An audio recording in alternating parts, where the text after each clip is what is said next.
At this time, if we could have the Pledge of Allegiance. And we have a flag. There we go. I pledge allegiance to the flag of the United States of America and to the republic for which it stands, one nation, under God, indivisible, with liberty and justice for all. Thank you all. Any agenda adjustments recommended? I have none this evening. We did send out a revised agenda on Monday. I hope everybody got that. So. All right, so before we go any further, we always have new people join us on Zoom, which is great. It's good to see participation in the community dialing in, so to speak, to get the right information on what's going on at the board meetings. And so this is a meeting that's open to the public. It's not a public meeting. The difference is it's open to the public so that the public can be present via Zoom currently and hear what's going on. And we do have opportunities when the public can make comments if they so desire. There's a item on the agenda for comments from the floor. That would be an opportunity when people can make comments about items pertaining to the school, as long as they're not personal, they're not attacking anybody, and that type of nature. The board has had for many years the policy, while it's not necessarily written down anywhere, it's just from practice so far, that when we have an agenda item where there might be a desire for public comment, that after the board has done discussion, we do open up for public comments. And then once those are over, then the board will have an opportunity to make any last minute comments before we take whatever action it is. If it's an item just for discussion and the board's not going to vote on it, or until a future date, then we let the discussion go, and then we would ask the public to provide their comments to the representatives or to the superintendent.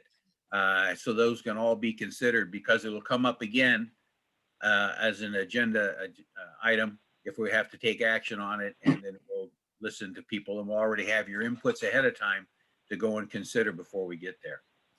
So, and the chat is not open all the time, and that's because that would be like allowing people just to speak at the meeting anytime. So the chat is closed until the appropriate time. The superintendent will open up the chat. All chats go to the superintendent or whoever the administrator is tonight running the chat room. Somebody can ask to speak, and they will be recognized and be allowed to go and speak in that manner, instead of just having all kinds of chat just rolling up the screen all the time during the meeting, which kind of gets out of hand, and it's hard to pay attention to what's going on if you're reading all the chat stuff. So that's how we've been operating. That's how we'll continue to operate. And hopefully that will allow the public to have their say and to hear what's going on. And the meetings will be conducted hopefully in a positive manner. So with that being said, our first order of business in 2.1 is to approve the minutes of the February 10, 2021 Board of Directors meeting. So moved. Second. Moved by Joan and seconded by Joe, I believe that was. Yep. It was. Are there any comments, corrections?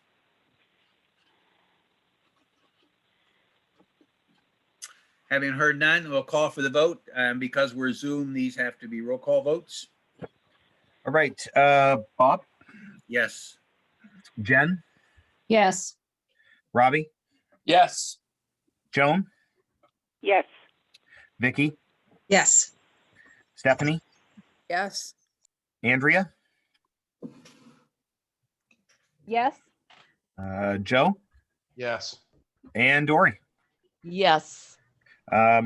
Motion carries. Thank you very much. Item 3, petitions and communications. I have none this evening. I have received none either. We'll move on to reports. Superintendent's report, oral report. All right, so I got a brief one tonight because there's stuff on the agenda we're going to talk about. Just so everybody is aware, office opened back up last week, so that was a good thing. Obviously, with contact tracing and all those kind of things, we had to make sure that everybody was safe, but it was back open last week, and so we were able to manage things from afar. I credit Scott a lot because he made it so that we could, took it into his hands with Kathy and Norma Jean so we could continue business as usual if we weren't in the office. And I think things went as smoothly as they could.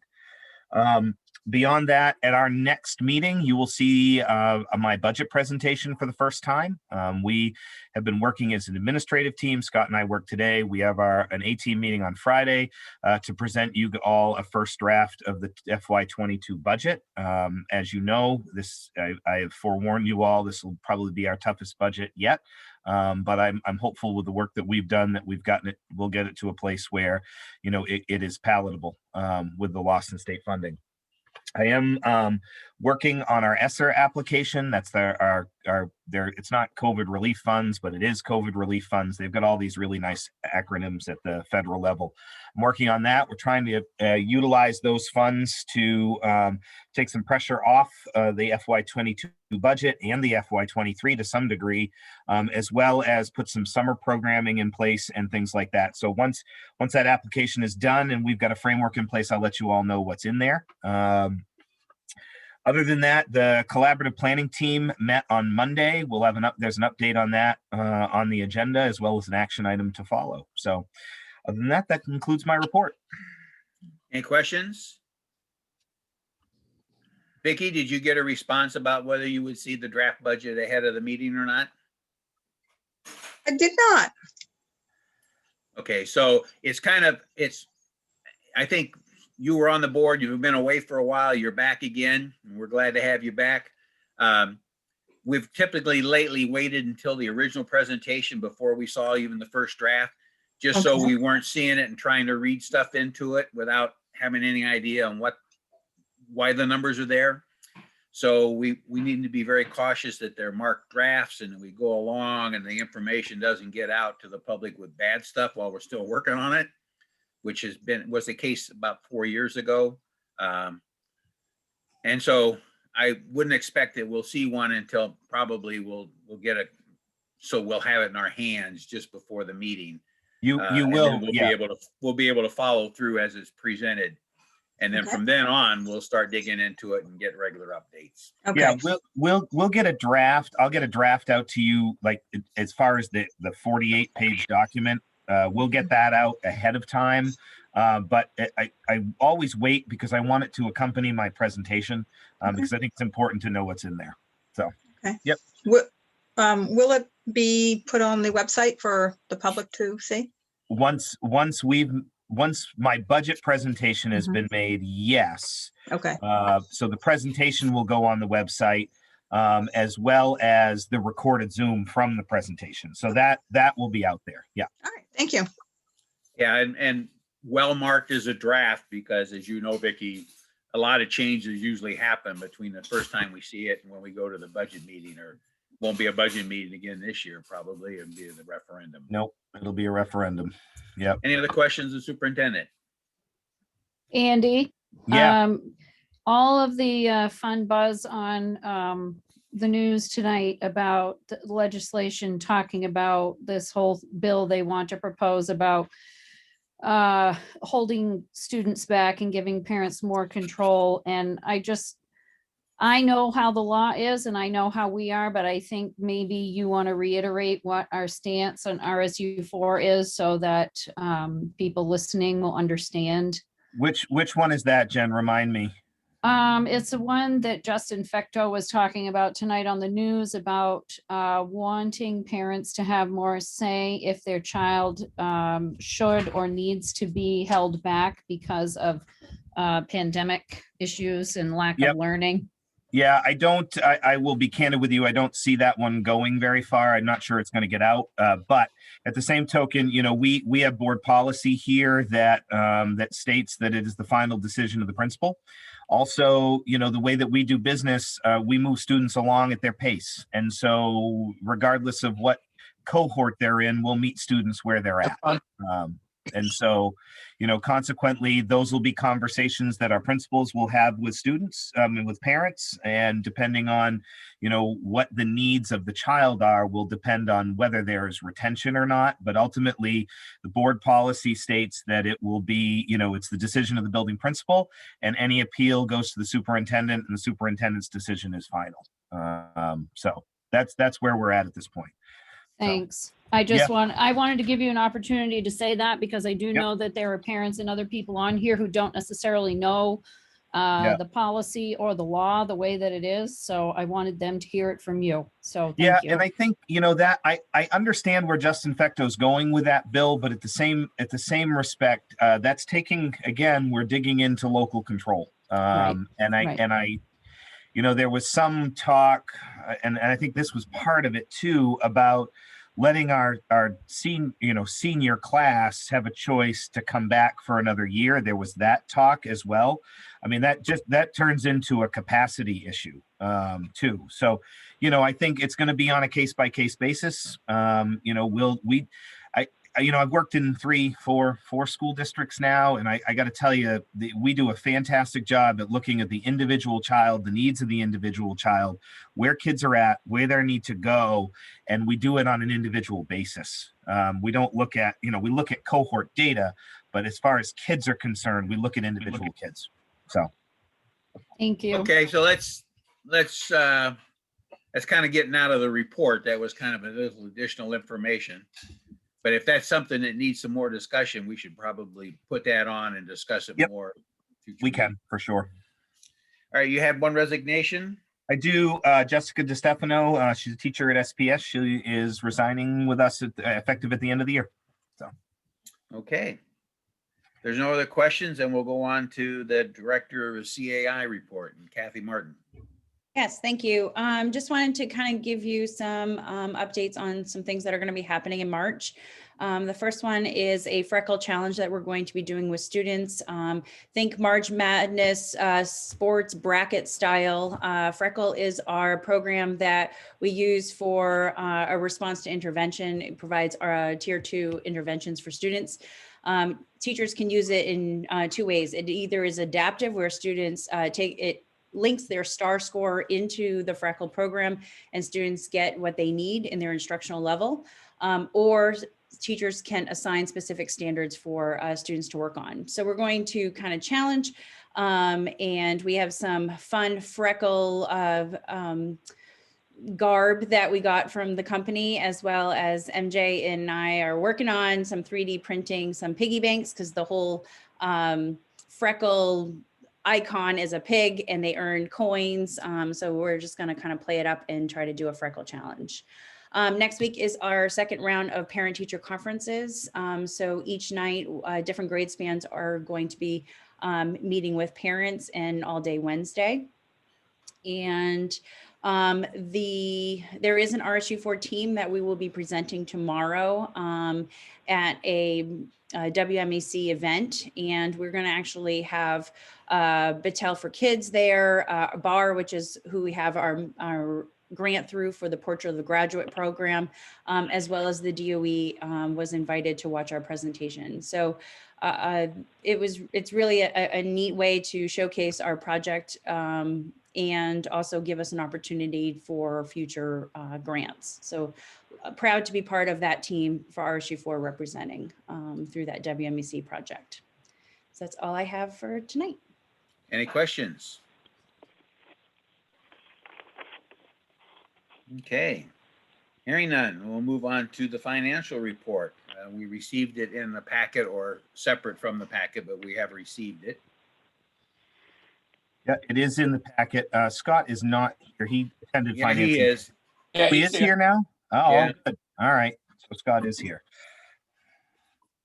And I know that Robbie we'll talk about this as well under finance and facilities too. Yep. Okay, then we'll move on to administrators' reports. So principal reports, oral reports, we have something again this week. Yep. So why don't we start with Ben? Good evening, everybody. I wanted to mention something. We had a great conversation the last time we met about our data. And so tonight I want to talk about our gifted and talented program, as well as Lori Bouchard's 7th grade chemistry class. So we have a 7th grader, 7th grade teacher, Lori Bouchard, teaches a general chemistry unit. This year she had a student whose interest was piqued beyond the normal. Emily Blake is the student. She also is in our gifted and talented program and has expressed a real passion for chemistry. And she mentioned this to Ruth Cody, our GT teacher. Ruth last year purchased access to the NEPRIS network, which is professionals in science fields, in other fields, obviously writing fields and other fields, where we can hook up professionals with our students. And she used that to hook Emily Blake up with an astrobiologist, Dr. Morgan Cable, who is in the Ocean Worlds program. She's the scientist who is a supervisor for the astrobiology and Ocean Worlds group for the planetary science section at NASA's Jet Propulsion Laboratory, and she's working out of Caltech. It's very exciting. She actually helped us support Emily by getting some chemistry modeling pieces for Emily to use with her chemistry class. And this has been a door opener for us. This is the first time we've been able to have a professional to join us at the middle school, virtually, but supporting our programming there. And I know Ruth is really interested in we have some of our students interested in writing. There's a connection to the NEPRIS network with a writer-producer from Disney, as well as a programmer for Roblox, which is an internet-based gaming platform. So there's a whole lot of good things happening at the middle school and our gifted and talented program. So thank you. All right. Thank you. Any questions? Thank you very much. How about Jamie? Hi, I'm not going to lie, I'm kind of excited to read through some of these items. This is the first report that I'll be sharing at a board meeting this year that feels sort of normal, like before last March or the year before that. So I'm excited to share all of the hard work that's gone into things by students and staff. February, having a week off, was busy still, even though it's not over yet. And March has a lot of good stuff coming. Kathy already mentioned the freckle challenge, so I've left that off my list, but there's still a lot here. So for Carrie Ricker right now, Mrs. Whalen was able to make a connection with someone at TJ Maxx. We received a wonderful donation from them, tons of masks of all sizes for kids to pick. We'll separate them in baggies and let them choose one if they come in without one or need a replacement, and lots of sanitizer. So that was a nice donation from them. Mrs. Peffer has worked with Monmouth Theater. She set up recordings of their shows since we couldn't go to them. They couldn't come to us this year. With connected activities, we had 2 weeks of access, one during school just before vacation, and the other week of access was actually saved for during vacation. So families could watch those when the kids were home with them that week. Miss Robbins is beginning to pull together the yearbook. It's hard to believe we're getting closer to that time of year for Carrie Ricker. And March is Youth Art Month. So Mrs. Williams, with some help from Miss Terry, are working to support students with getting their artwork on the website Artsonia, so they get to see their artwork on different items and different presentations that way. At Libby Tozier, we're looking forward to the 100 Days celebration this week for cohort B and C, next week for cohort AC. Classrooms will each wear a certain color. Mrs. Lane's putting together a slideshow with pictures of the students shining bright like a rainbow to celebrate their 100 days accomplishment. Read Across America Week is also next week. Guest readers will visit classrooms. Our school resource officer plans to visit. He's already recorded one book to share. Administrators will go in and read a book to different classrooms, and teachers will be reading from a specific theme each day. Teachers and literacy coach have worked hard to pull this together and have another fun event for our students. Yesterday, we were fortunate to have Make-A-Wish come in with one of our classrooms and do a celebration. One of our families was given a wish through their organization, and they had some money left from the balance that they were allowed to spend. So the family chose to do a celebration for one of our classes, donate a classroom library, and we got some new bars for Mr. Toby to use with his students in the gym. So that was a nice surprise from that family. We also received a big donation in the fall from Home Depot. I'm not sure if I'd mentioned that prior to today, so I wanted to sneak that on the list too. A ton more masks and different PPE things to help us out this year. We've replaced our monthly community meetings. We used to all get together as a whole school. It was really fun in the gym, our cafeteria, and talk about a certain topic, and a different teacher would present each month. And this year we couldn't do that, unfortunately. So they've done virtual community meetings. One classroom and teacher hosts that each month, and then we share the video with the entire school.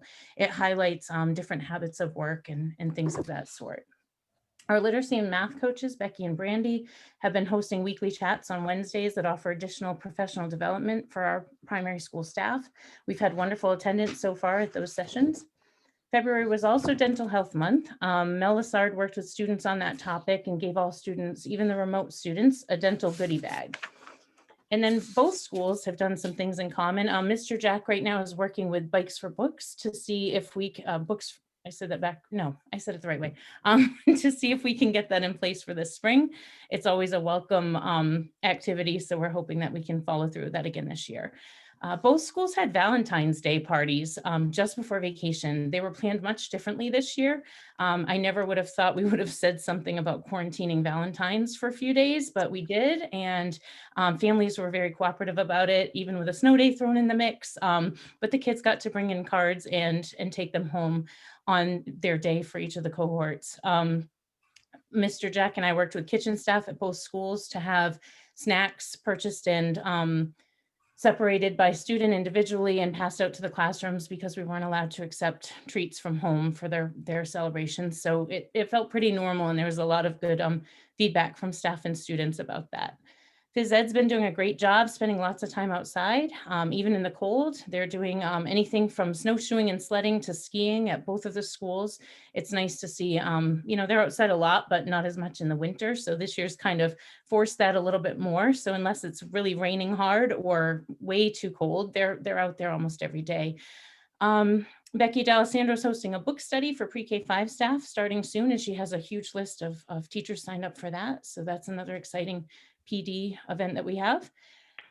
Restorative slips and bus slips are at an all-time low. I think we've mentioned that at some of the board meetings, knock on wood, that stays that way. And through all of the COVID stuff lately, we still are hosting 2 practicum students and 1 student teacher, which is nice to see, people getting ready to go into the profession, working with our staff as mentors. Next week is our second round of parent-teacher conferences. And my last thing is an advertisement. Please, please, please, if you know anyone with an incoming pre-K or K student, send them our way. They can call Tanya at SPS or Janice at LT. Right now we have 7 kids signed up. We all know that's a very inaccurate number, but it helps us a ton with our planning for next year if we can start to see a more accurate number. So I'm sure there's been stuff online already, and I'll connect again tomorrow with central office to make sure we get more reminders out there. But if you know anyone with a little one, please send them our way. That's all I have. I think you're muted, Bob. Yeah, sorry. Any questions? All right, then we'll move on. Who's next? Marco. Marco, Hey, good evening, everybody. Can you hear me okay? we can. Okay, just wanted to Right. make sure. Oh, well, yeah, that's good. Thanks. Thank you very much for a couple of minutes to share some happenings at the high school. Both Ben and Jamie, talking about some successes, some things that are going really well at the high school. First and foremost, it has to be the continued efforts of the students and staff. I mean, people are doing some wonderful things to just, try to keep things normal during these difficult times. And I just want to say thank you very much for all of their efforts. And one person in particular, Mr. Chad Druin, and a group of teachers have started our Student of the Month assemblies back up. Those have always been a welcome tradition at Oak Hill High School, where the staff and students get together to celebrate the achievements of their peers. And so we've been doing this in a very creative way, where we essentially have the entire building on a Zoom call, and we project that in to the classrooms. And Mr. Druin has done a fantastic job with presenting students' names. And then Mrs. Cloutier has a cart that she comes around on with with the prizes for the student of the month. So a t-shirt and usually a gift certificate to fielders. So it's just been nice because you can hear the kids throughout the building clapping, for each other, which is something that would be normal, during regular times. But obviously during these times, it's changed. So it's just nice to hear that. We've started our synchronized learning for a couple of periods during the day, which with some promising results. Students that are showing up while they're remote to have live instruction happening in their classrooms. And I want to thank Norma Jean and her staff for setting up those TVs and cameras and putting together the PD so that we can make that happen.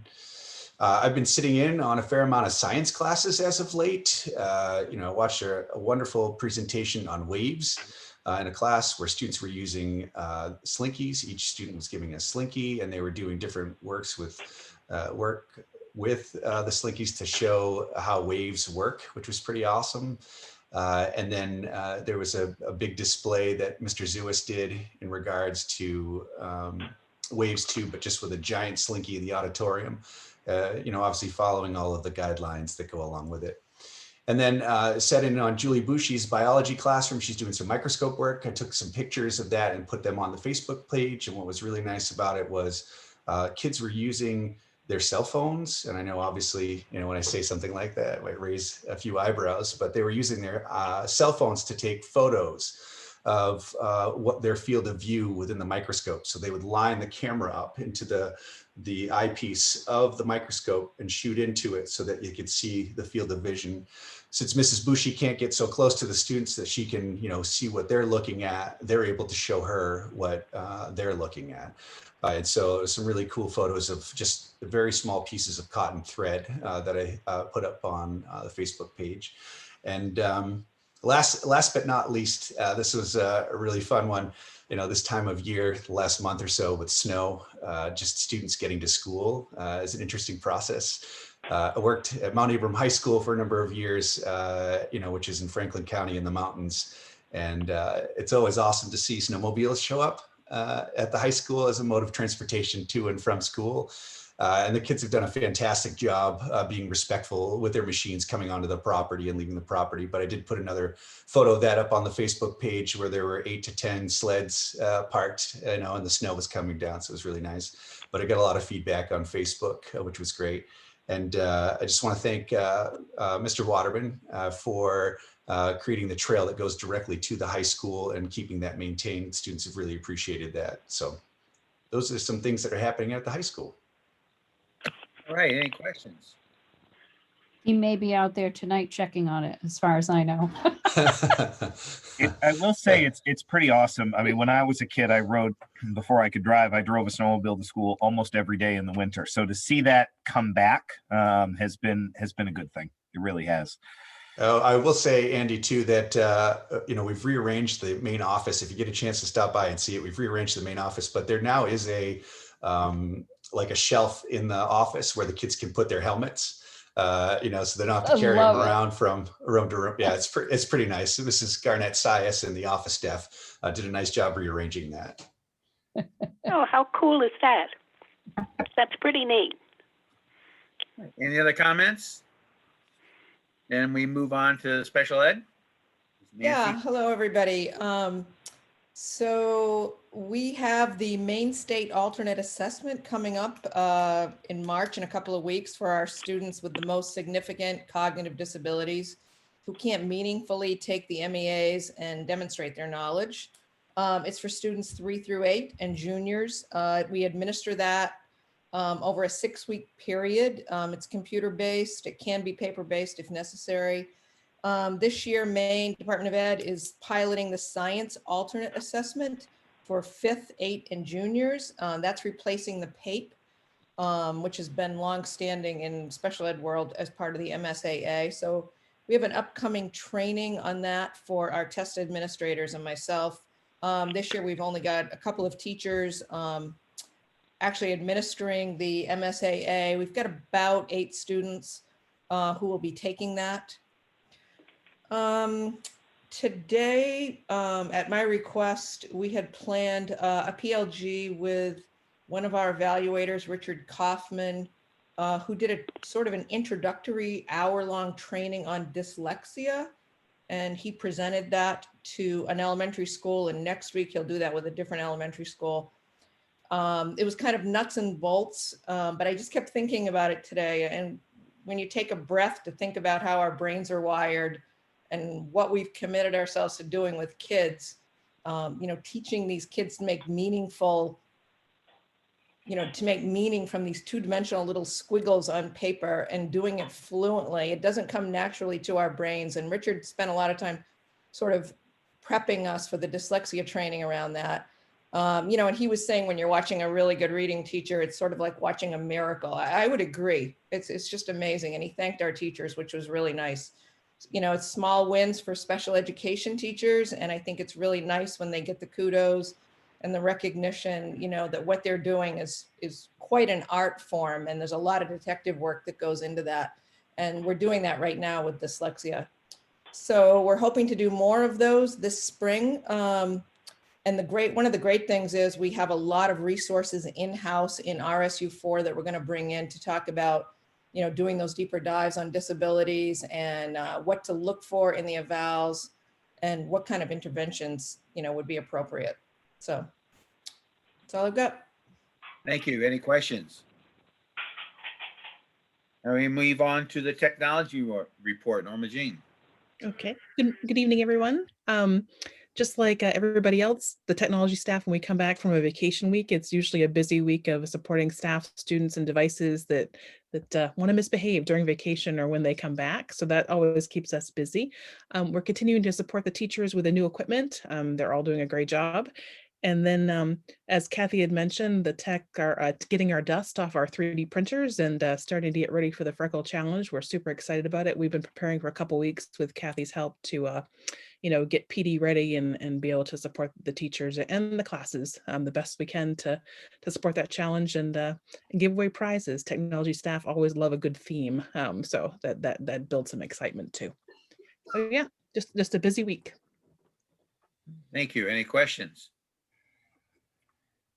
All right, we'll move on to adult ed athletic report. Jim Palmer. Yeah, good evening. Typically we would have I would have spent last week at the Civic Center watching playoff games for basketball. It would have been a busy week, but it's different this year, and we're on our way. We started games, and our teams are really strong in basketball. Both teams are 4-1 at this point, with some big wins recently. We're live streaming games, which has been pretty successful. It's not perfect, but it does allow our parents to watch their kids at home and keep us under the 50 spectator rule at the game. So we also are doing that with middle school. We've started back up our middle school games this week, and also hockey is. I went to a JV game today, so we're up and going. Cheering, as I think I mentioned in the previous one, is going to be a virtual competition, which our girls are getting ready for. For next week, we do the filming, and they'll put it on a virtual YouTube. The only one that's not going right now is wrestling. I don't know if you've seen the news, but that keeps getting delayed, and I'm not real confident that we're going to have a wrestling season because it's still considered a high risk activity. So we'll handle that as it comes. But and then the other one in question is unified basketball. We're looking at how we could make that happen and still be safe. So as far as winter sports, that's where we're at with spring. It looks encouraging that we may have somewhat of a normal season. We talked on a meeting today about trying to get back to a 16-game schedule instead of 3/4 of our usual games. And the MPA is even actually talking about possibly having playoffs again at the end of this year, at the end of the spring season. That all depends on how the guidelines come for the community guidelines in the future. But so things are going as far as adult ed. We had 3 recent successful GED, or what we call it now, high set completions. So people are still coming in and wanting to get their high set. Hoping that our numbers won't be too different in as far as graduation from years past. I think they'll be a little bit lower, but I'm hoping that we typically get a little push here between March and May of people coming in to want to try to complete. So I'm hoping that happens again this year, but that's it for my report. Thank you. Any questions? I would like to add real quick, I've watched some of our live stream games, seen the pictures in the paper, and I got to commend our kids and our coaches for their mask wearing. I mean, I've seen pictures in the paper of other teams. It's not going real well. Our kids are doing a fabulous job, and our coaches are doing a fabulous job. So I commend them because it's not easy. So. Okay.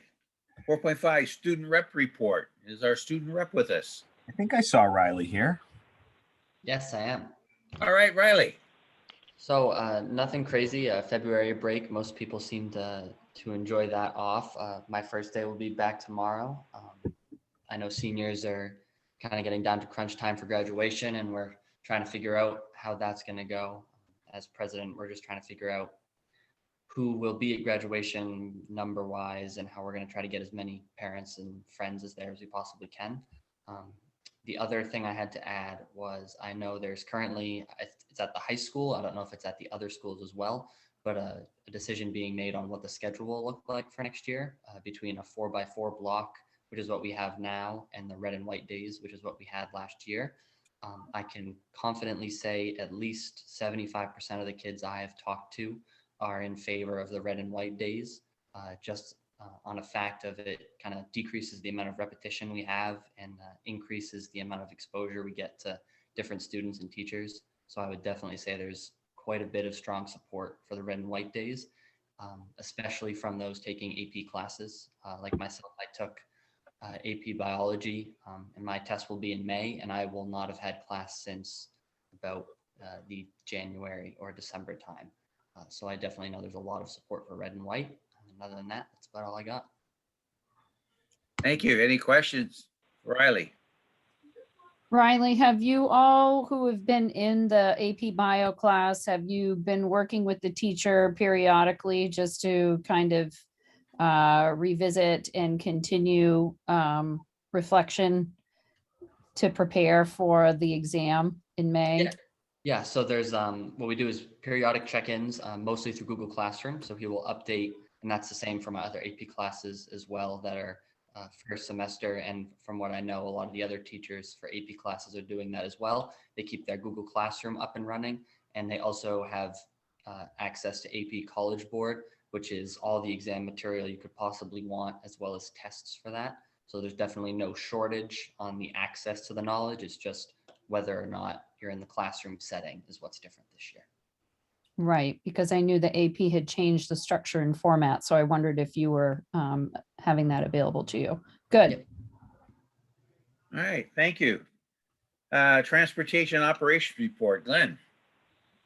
Hi, good evening, everyone. I got a few things to report out. One thing was the last board meeting, I reported out that we had some issues over at Carey Ricker, and we brought a vendor in to do those repairs. Once the vendor was in, he noticed that there was a few other things of concern that we wanted to take a look at. I met with Phil, Stan and I met with Phil from the State Fire Marshal last week during February break to kind of go over those issues and get his perspective on it.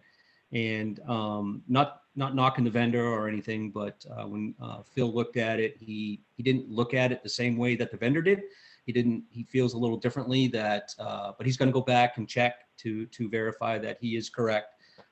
But the code issues that were brought to our attention by the vendor, just Phil doesn't feel that they're exactly the way the vendor was looking at them. So once I get the report from Phil, I will certainly share that with Mr. Carlton and Scott and the facility finance committee team as well. Also reported that we had the water leak, as everybody knows, at Oak Hill High School. I met with Quality Installation, which is a subcontractor of True Team. Came in, they gave us initial price to do the entire building, and I met with them again and we looked at breaking the building in sections to insulate and tighten the building up. So they're going back over their quote, and once we get those new numbers again, I will forward those off to Scott, Andy, and the Facility Finance Committee team. I also wanted to report out that on Sunday, we had the Sabattis, Litchfield, and Wales Fire Department up at Oak Hill High School. They were touring the building.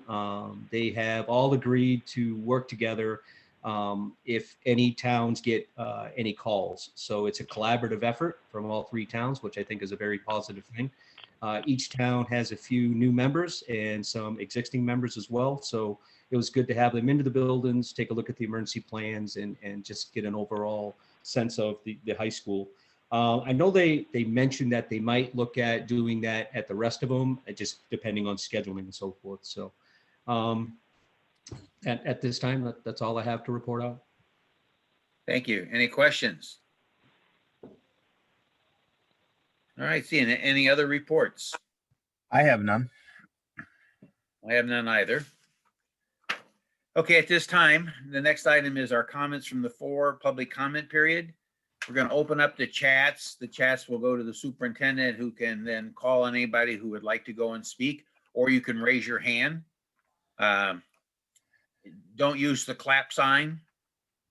Use the raise your hand, which I believe you find under participants.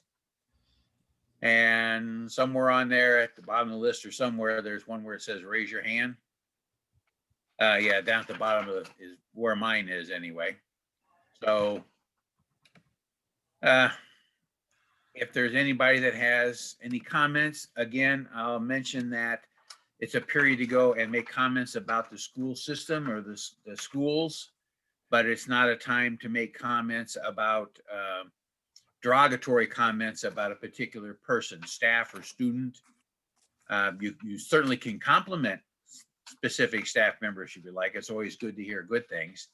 This is also not a time for real discussion back and forth.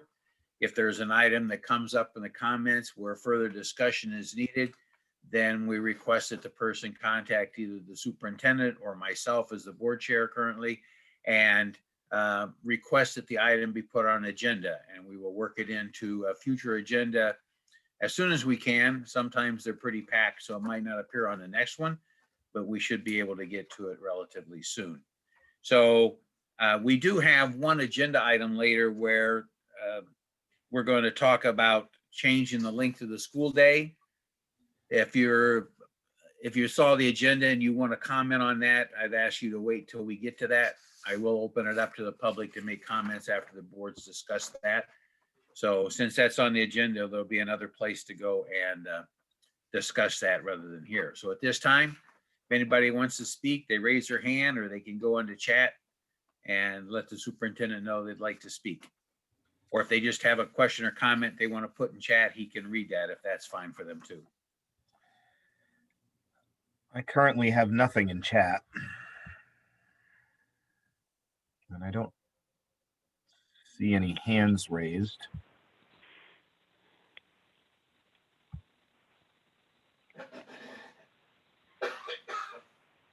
I still have nothing. All right, let's just give it just a hair more in case somebody's writing a lengthy chat. Sure.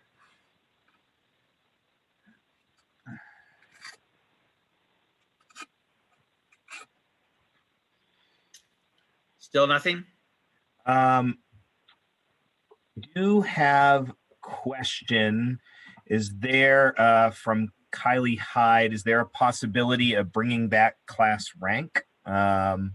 So that's a great question. I think that's probably one to start with Mr. Aliberti. Would you agree? All right, so I don't want to get into a big discussion here under comments before, but it might be somewhat appropriate when we talk about graduation policy. Yep. All right, I mean, that gives, who's going to be Summa and Kuma and all the others with grade point averages. So I don't know if that would be, it's not in the policy, but maybe it could be addressed why it's not in the policy. Well, the cum laude, the Latin honor system is in the policy. Yes, it is. Yeah. Okay. If there's nothing else, no other raised hands, comments in chat? Nope. All right, then we'll move on to old business. We have a number of policies that we've been through before. We've made comments, made any corrections or changes that were desired, that were appropriate. If there's no objection, we will take them all under one motion to approve for the second reading. So I would entertain a motion to approve the second reading of the following policies: AGA, IHBB, IHBEA, IHBG, IHBGA, IK, IKE, ILA. Can I have a motion, please? So moved. May I have a second? Second. All right. Motion in a second. Is there any discussion?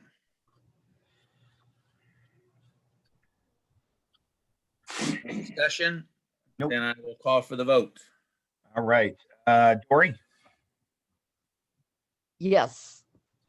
Joe, Yes. Andrea, Yes. Stephanie, Yes. Vicky, Yes. Joan, Yes. Robbie, Yes. Jen, Yes. and Bob. Yes. Motion carries. You confused us. You put it in a different order. I went backwards this time. You caught Dory off surprise. I got to mix things up every now and then. All right. Yes, you did. Yes, you did. All right, new business, 6.1, to approve the first reading of the following policy, IKF, graduation requirements. May I have a motion, please? So moved. Second. Moved and seconded, discussion. So I think it would be a benefit for Marco to take a moment and just talk about what the changes are in this policy. Be all right? Sure. Yeah, happy to do so. So in regards to the graduation policy, I'm going to start with the why more than anything else. Since I've been at Oak Hill High School, the credit requirements have been 24, and we want to continue with that. I want to make sure that everyone's clear that this is not a reduction in the total number of credits that we require for graduation. I think that it's been a topic of discussion in other school districts in regards to reducing the number of credits to graduate due to COVID. We're not seeing our students, not earning their credits at a greater rate as they wouldn't have or would have prior to COVID. Sorry, I got a little one at the door here. So there's no need as far as the total number of credits to be changed. You guys just give me 1 minute. I'm really sorry. Hold on. Parenthood, go ahead. Yeah. So, and I think Marco talked, he touched on that for a moment, but, it has been in the news lately that other school districts have been shuttering some credits for this year and next year and maybe the year after, and they're seeing a higher rate of failure. We just aren't. One of the things that we monitor year over year is, how many students are at risk, where they are at, things like that. And we are not anywhere different than we have been in the past, and actually a little bit better. And so with our students who are at risk of not graduating. So I think, we had talked about, our credit requirements and feel like they were pretty spot on. So. Hey, thanks, Andy. I appreciate that. I was being asked to put some toothpaste on a toothbrush. So, all right. So, back to where we were. I appreciate you taking that on, Andy. Thanks again. So the reality here is that we're looking to do a couple of different things within the master schedule itself. We've had really good success with our bar program with grade 9, and we're looking to expand that into sophomore year with bar 10 and continue that support for our students. Not only that, we're looking to allow students to have more flexibility in the electives that they choose.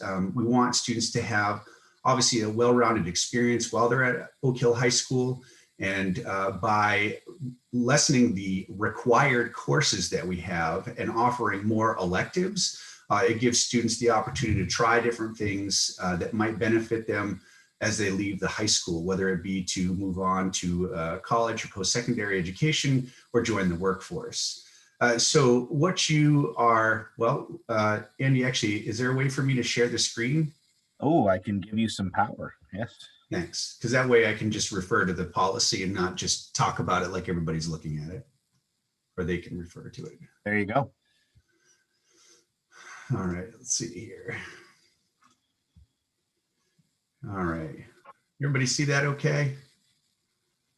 Don't see the document yet, just your, No, oh, there it is.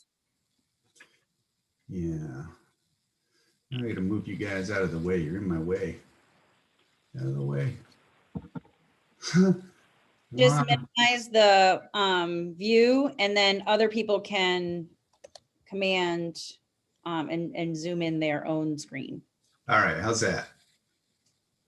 That's good. All right, let me, I can even make this, I think, a little bit bigger so that you guys can see it. So what you can see here, and I'll just scroll up to the top, this is the beginning of the policy itself, and then you can see the academic requirements. So what's highlighted in green here is reflective of us basically dropping a required course that was 1 credit. So we have freshman flip and sophomore flip.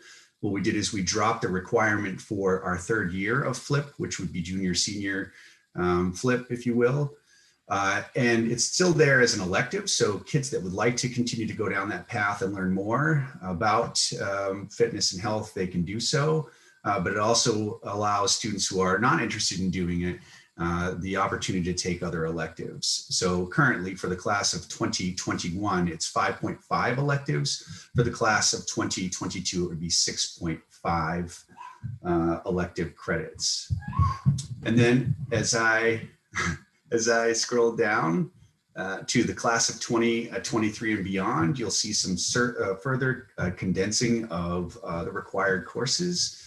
Up above for the class of 2022 and our current graduating class, the class of 2021, there's a government and politics class. What we've done is taken that government class and combined it with our US history class to have 1 solid credit there.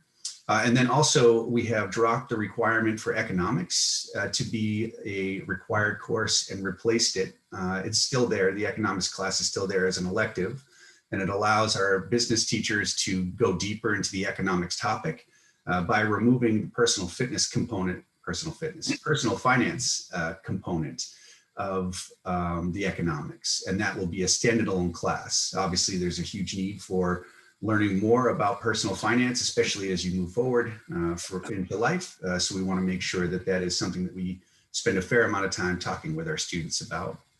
And then with that being said, because of those reductions, we get to 7.5 electives for that requirement.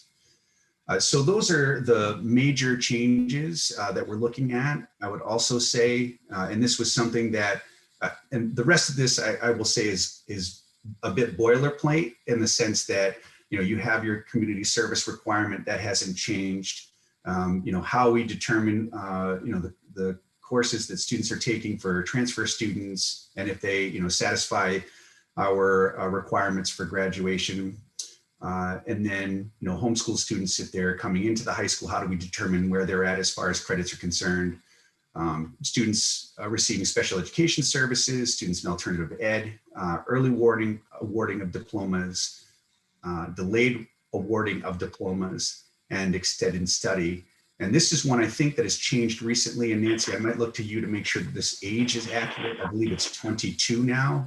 Yeah, we need to make that change. That just got put out in an administrative letter very recently. So, yeah. So, yeah, students who are eligible can stay till they're 22, which is actually really good, just because we want to get students that are, again, eligible for this out into the community and doing some real world work under, kind of the umbrella of still being in high school and the supports that we can provide them. Marco, is 22 in the special, if you go back up to the special ed part, is that still 22? Thought we changed it there, but we probably didn't. I didn't see it here. It's not in there under the students reading for the receiving special education services because we have to follow MUSER. So MUSER is 20-A MRSA, that's MUSER. And MUSER has been updated. But if you go down below, keep going, Marco. So some of this is okay. We have to add the 22 for students with disabilities. But the year in which it's a student who does not have a disability that turns 20 is when they age out. So. And then just, Sorry, I just have No. a quick question, Of and maybe course. it would be answered later on. How does that affect cohorts? Because I've had to deal with students being enrolled until 20. So how is that going to affect if they're going all the way until 22? That's a great question. It is Okay. a good question. Yeah. Yeah, that is a very good question. So it's interesting with this IDEA. It's very interesting the way this has all come about. We just got sent an administrative letter. There's been no actual move forward on what that's going to look like as far as cohorts for graduation rates and things like that. I don't have an answer for that, Jen. They haven't said other than there will be more information forthcoming. Oh, I'll be anxiously awaiting to hear that. Right. Right. Like, will it be a 6-year cohort? Because it's like currently 4, 5, right? Is what you can.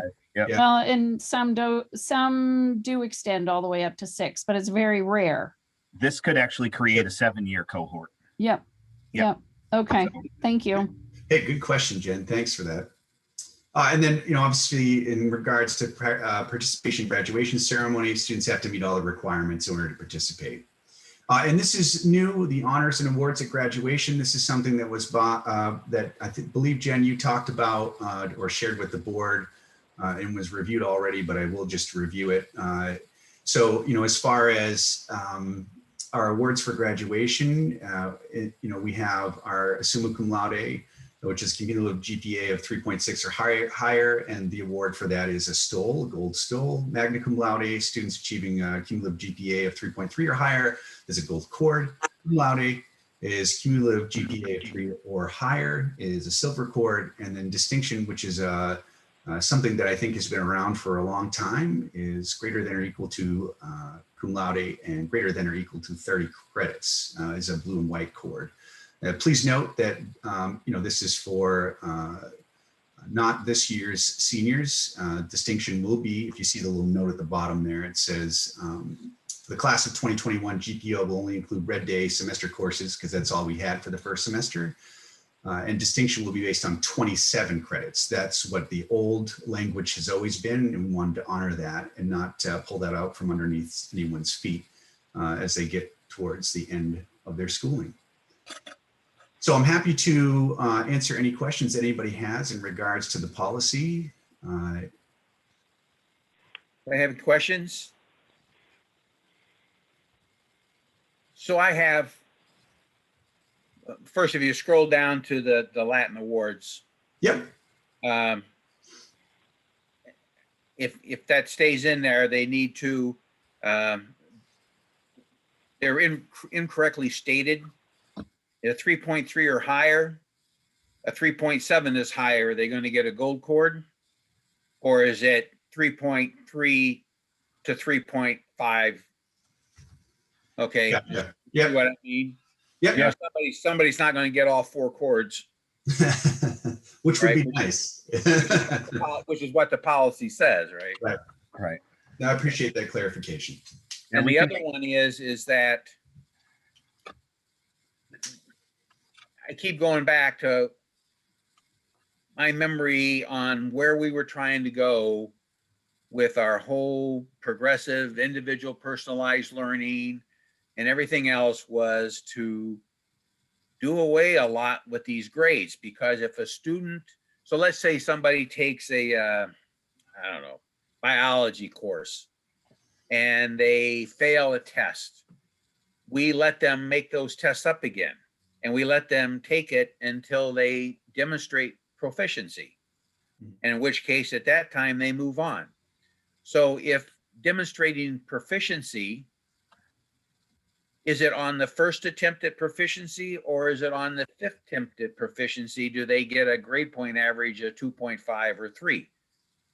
The goal was to have them show proficiency. And then anybody that's above proficiency would get marked, exceeds proficiency. But since we allow students, as we should, to retake any assessment that's necessary if they're not demonstrating that they've mastered it, so that we're not bumping them on up before they're ready to go further, then how do we, at what point and after how many attempts before they approve the proficiency assessment, do we give them what grade point? So they are the ability to provide a GPA for a class is counterintuitive to allow a student to take the assessment as often as needed or as many times as needed in order to finally demonstrate proficiency so that they're allowed to continue on. So, I think. Could you repeat that, please? Sure. No, no, I'm just pulling your leg. Sorry. But that's why I guess it wasn't in there, was because, is it when someone passes the test of the assessment on the first time, we give them a 3.3, or is it on the fourth time? If they get the same score on the fourth time as they did on someone else on the first time, do they get the same test score? Right? I mean, that's what we're doing. Our job is to educate students and give them the knowledge.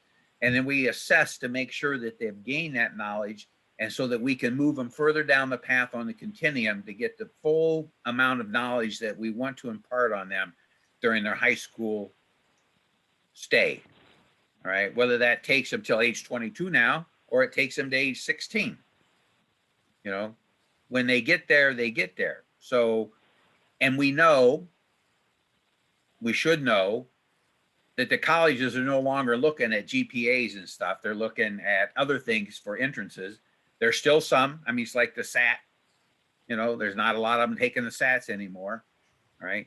So I'm not quite sure why we still find ourselves going back to this, and even class rankings to address the other question, just to broach it right here, is that, class ranking, maybe it's the class president that speaks, and then the rankings are, I don't know how you come up with it, because there's a lot of, not only is there grades involved in ranking a student on who's the top student, but there's a lot of other things that should be involved on what else they do in their life during their high school years. So besides just the academics.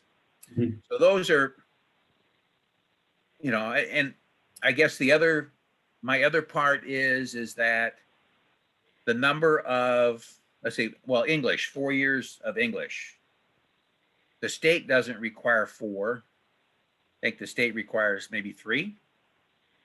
No, the state does require 4 English in their 11 graduation credits. Yep. Okay, so we're over in the state requirement though on some of these, I believe. That's what. Yes, we are. Yes.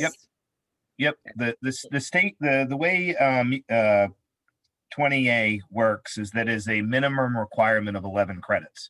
And it lays out those 11. Those 11 are just the bare minimum, and that's all they are. Right, understand. All right. So I won't get into the big discussion about the minimum's the minimum. If that's the minimum, that's like, if you need a 2.5 to graduate, you got a 2.5, you graduate.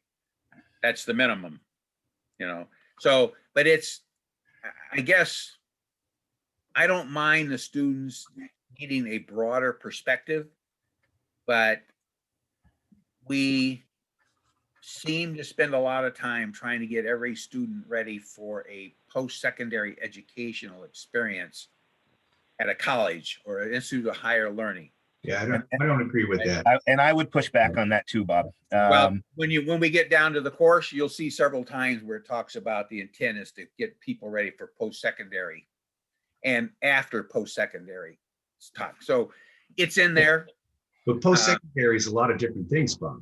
It's Well, not yeah, just- but it addresses post-secondary colleges. Right. And post-secondary in today's world doesn't necessarily mean 4-year university. I It know really that. it talks about, Kennebec Valley Community College. It talks about apprenticeship programs, things like that. I think, from my perspective, at the end of the day, what we don't ever want to do is make it so that a student can't, right? So we have a student that graduates from high school, gets 24 credit hours, and then wants to enter the world of work. When they become 30 years old, now all of a sudden they've decided that they want to attend KVCC, they want to attend UMF. If we were to go to an 11 or 15 credits, things like that, they wouldn't have that opportunity when they chose to decide that. And I'm not talking about going down to 11, 12, 15 credits. I'm just talking about the credits that we require.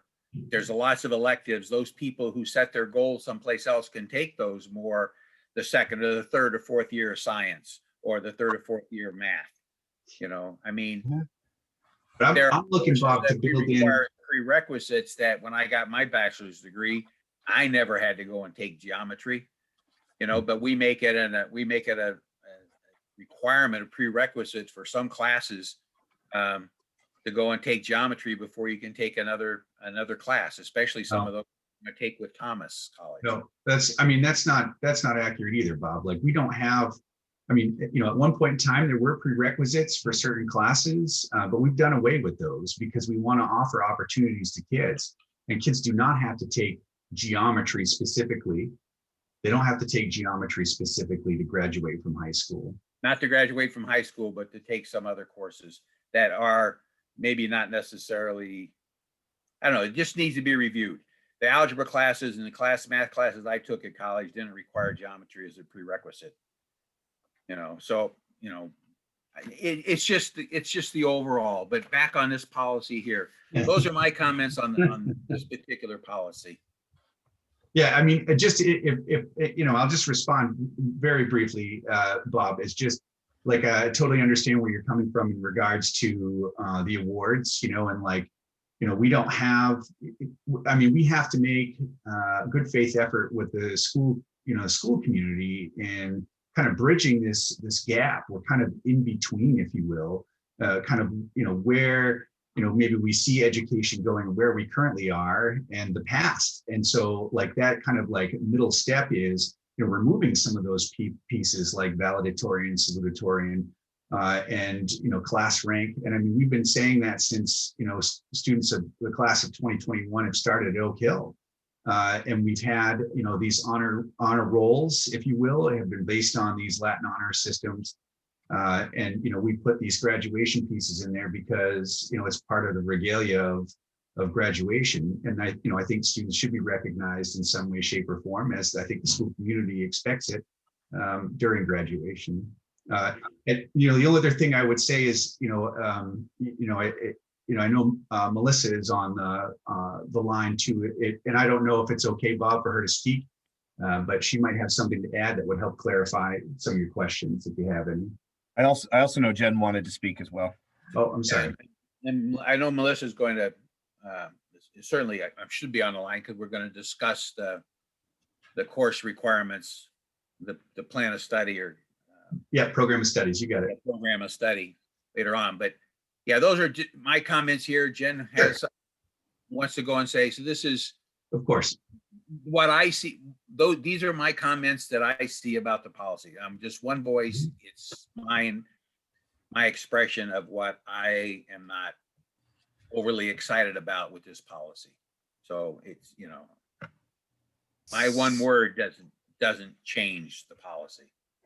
Well, and I guess my only thought about this, Bob, is that at some point, perhaps it would be beneficial to have Jim Palmer talk about specifically how the high set has been redeveloped, because the high set actually pretty accurately reflects what students need if they're going to try to achieve that comparatively to what our classes are for graduation requirements. So in particular, like the math piece that you said, HiSET's gotten a lot more difficult.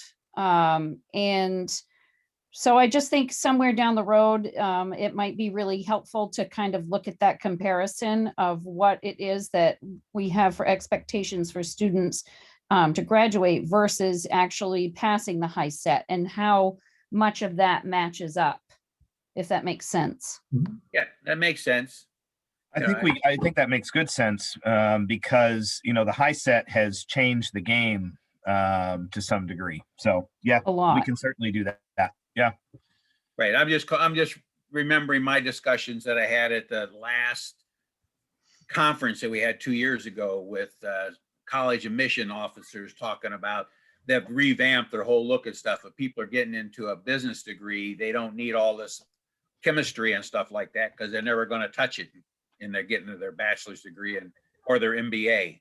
You know, if they're going to go into being a nursing program, then there's other skills that they need. So, you know, we encourage people to try and get an idea of where they want to go and what they want to do afterwards and work towards that. And while none of us probably really know what we want to do when we graduate from high school, you know, we do kind of set a course. And that's why we do offer a wide variety of things in high school. Well, and part of what's happened too, and this is a soapbox that I stand on quite a bit, but the community college system has alienated a section of the population, if I'm being quite candid. And I have taken huge issue with that over the years. You know, the community college system used to be our technical institutes, right? You could go get an associate's degree, but you could also get a certificate in a program. That's not the case anymore. Kids that, you know, our students that go to our community colleges now have to take liberal arts, you know, requirements. And I think that's too bad. I think they've really, they've tried to turn into four-year universities to some degree. And I take issue with it. There's nothing we can do about it. That started probably in the early 2000s and has slowly gotten worse and worse, for sure. So. Any other comments on the policy? All right, so the motion is for first reading. Be first reading as it was presented. I'm gonna have to pause this when I say yes, okay? All right, are we going for a vote?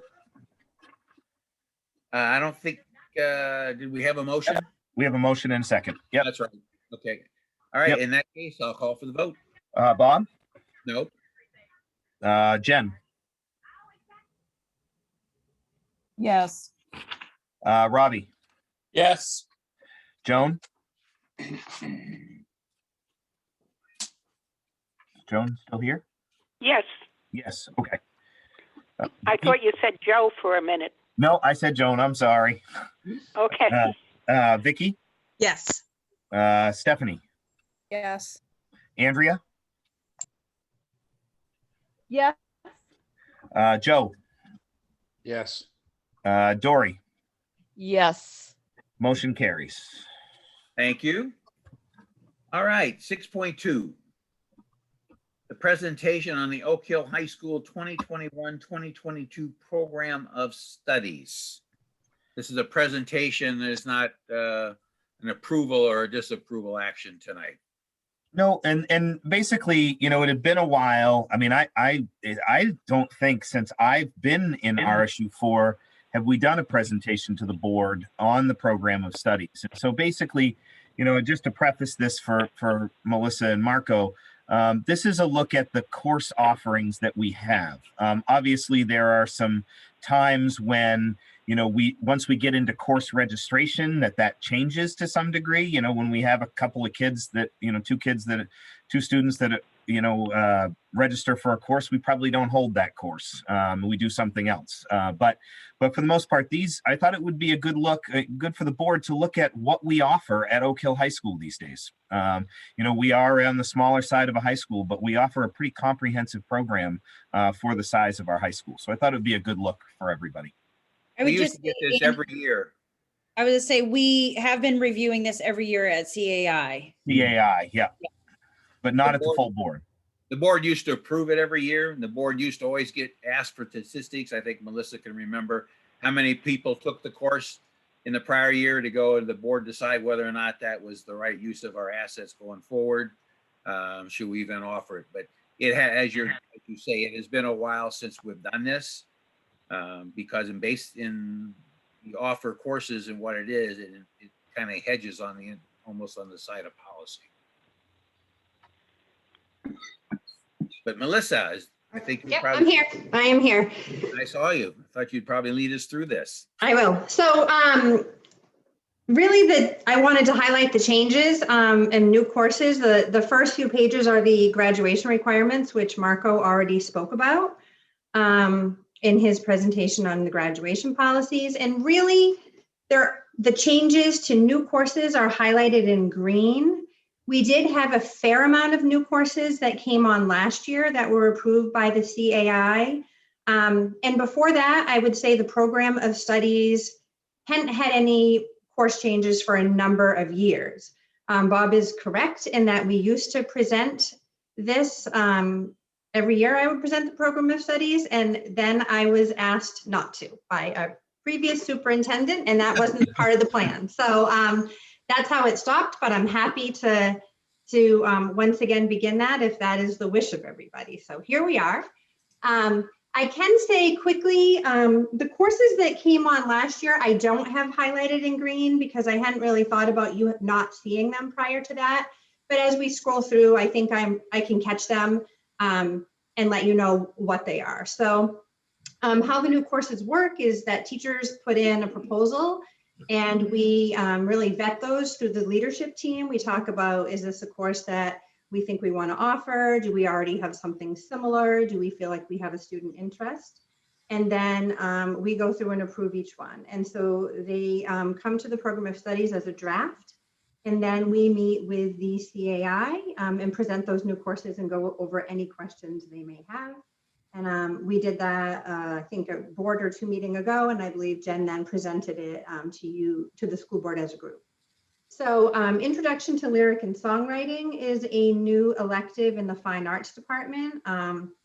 We have a lot of students and a fair amount of teachers actually, very musically talented. And so Dean Cody actually proposed this course and would like to offer it for students interested in writing and looking for a fine arts credit as well. It would count as a fine arts credit for those interested. So that is the newest fine arts course that we are offering. I don't believe there were any others in the previous year. In career and technical education, as you all probably remember, we had a career essentials class for a long time, and then we had the economics class that was also a standalone graduation requirement. Marco spoke about changing that economics to a personal finance, and we have really embedded that together with the career class as well. So students will take the personal finance class and fulfill what they had done for the career class and the personal finance requirement by that's required of the DOE. So that is the description of the course and meets the requirement. Computer Science Principles was a class that was proposed really not even by a teacher within the building, but I think it came out of, correct me if I'm wrong, Kathy, a discussion maybe at WMEC or something beyond that. And Norma Jean and Kathy proposed that course. And yeah, last year we brought a team to some 3-day professional development on computer science in our hopes to start offering some more computer science for our students. Great, thank you. So that's the computer science class. That's a full course. Does that make it more difficult to schedule around because it's a full year instead of 2 half-year courses where a student could split it amongst a couple of different years of school? Well, even if it were if it's a class that lasts a year, they need to do it in that year. They wouldn't take half one year, half the other. Well, that's what I meant. You know, instead of having 2 semesters, having an A and a B or something like that, where they could help with the scheduling.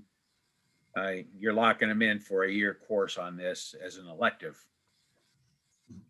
Just a thought. Mhm. I mean, certainly something we could take into consideration. That was a course that comes to us right from code.org, and they have a curriculum that they provide. So that's how we had adopted it. Yep. Within the Career and Technical Education Department, I don't believe there are any other new courses that have come about in the last 2 to 3 years. Those courses that you're seeing listed, we have offered for some time, even without the board seeing the program of studies. And same thing with the classes offered in technology education with Larry. Those are pretty much what we have offered through the years, and many of those lead to kids, applying to LRTC. English is the next department, and we did have a fair amount of English electives come on board last year, as well as the Essential English program. This is our second year running the English Essential English program. And so that was a change that came about a couple of years ago, but to meet the need of those learners. And then we did offer some electives, Marco, if you want to scroll down a little bit more. We had some students who were quite interested, and I had really good signups for a philosophy and literature class, screenwriting we've had for some time, and film studies. And we ran both film studies and philosophy of literature this year for the first time, and they both had really good numbers.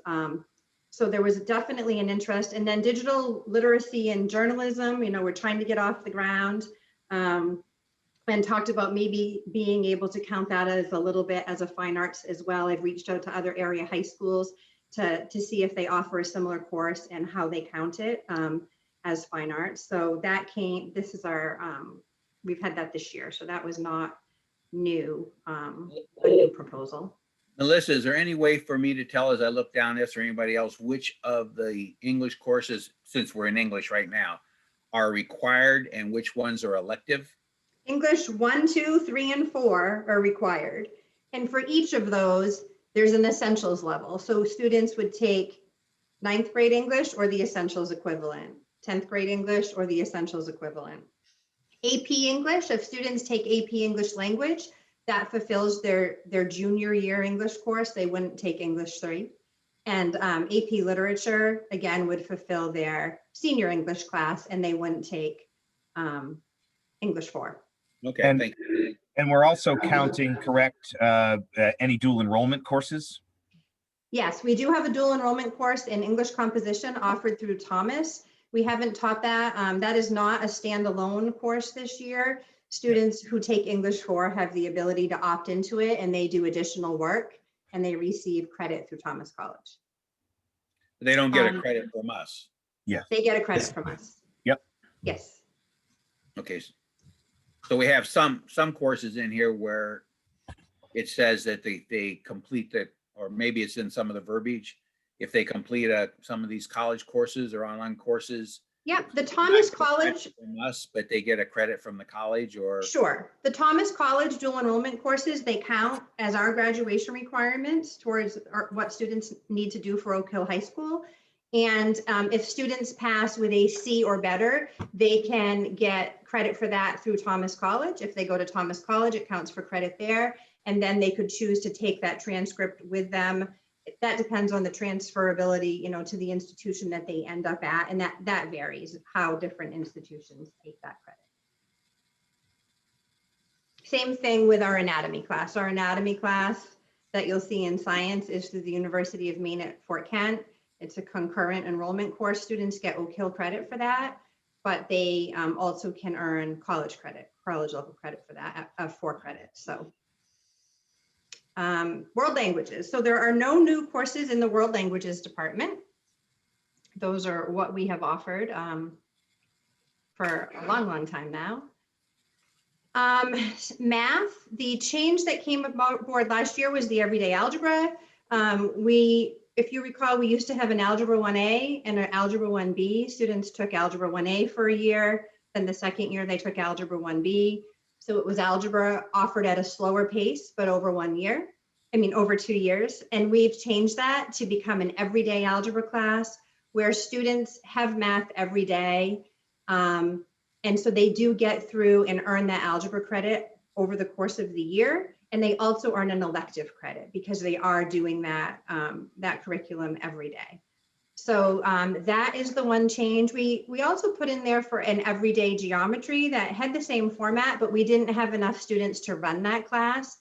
But we are running the everyday algebra class, and I would, I'm happy to report that the success rate in that class is really good. And I'm going to be interesting to see how it turns out at the end of the year as compared to the students that took the Algebra 1A and 1B, you know, over 2 years in the past. So that is a change in the math department. The rest of these courses are all courses that we've offered for some time. Like Bob, you can see here the dual enrollment Thomas College courses. And some of those, I know you talked a little bit about prerequisites earlier. Some of those dual enrollment courses do have prerequisites because they're the requirements of the college.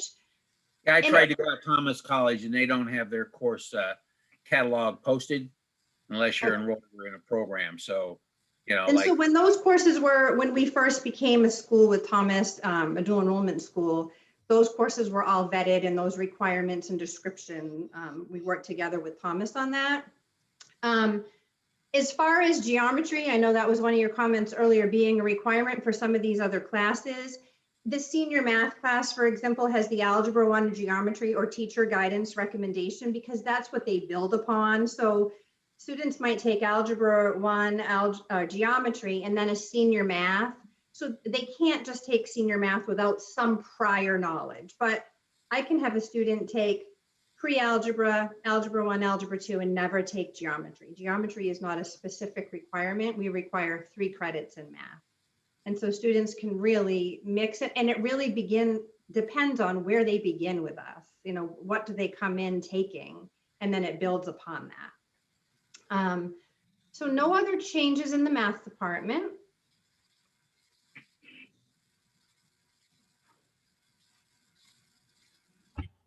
No changes in the PE department, although when we made the changes to the PE requirements, we had taken out the flip lab and it will be added back in as an elective because juniors and seniors, my understanding is that would, depending on what happens with the graduation policy second reading, juniors and seniors though, who wish to take that as an elective still would have the option to do so. So I will add what we've always had in the past in there for the flip lab, which is the junior senior option.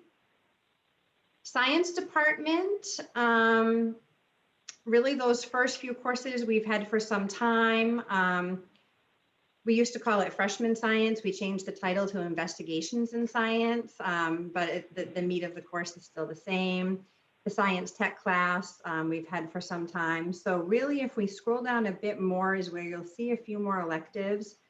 So investigations in chemistry and physics are half-year courses each. So a little bit slower pace, a little bit more hands-on. So a student that doesn't want to just take a year of chemistry will often take this half-a-year chemistry class, half-a-year physics class to meet their third year requirement. Marine science we've had for some time. Infectious diseases, I think this will be year 3 of offering that class. And then anatomy, initially was a Thomas, if you scroll down, Marco, sorry. The anatomy dual enrollment class was a Thomas College course for a long time. And we ran into a lot of students taking it and going on to post-secondary in the area of health sciences, specifically nursing. And they couldn't transfer that credit because it didn't count as a lab science being transferred from Thomas. So Julie Bouchy worked extremely hard over the last spring and summer, and I think is only maybe the only anatomy teacher in the state to be approved to teach the anatomy class through Maine Fort Kent. So students that take this class earn four credits through the University of Maine at Fort Kent, and that is transferable to a health sciences program, nursing program. So that's been a great improvement, I would say, for those students. And then the physics courses we've had in the past, STEM lab, we had a few years ago, did not have enough interest in students to run it. We took it out last year, but we've been asked to put it back in again and see if we can elicit any interest for students who might want this. As Andy said, before, it all comes down to what do students pick for classes? What are the numbers? And we go through that whole process before we decide what's going to be offered. Not every course in this program will be offered by any stretch. The numbers just won't be there. So, we go through that really carefully. Marco and I work really closely together on that. And so new courses in science would be the robotics class. Had a really, strong interest in robotics. We've had some robotics clubs. So we'd like to be able to bring that on as a class for the students that have that interest.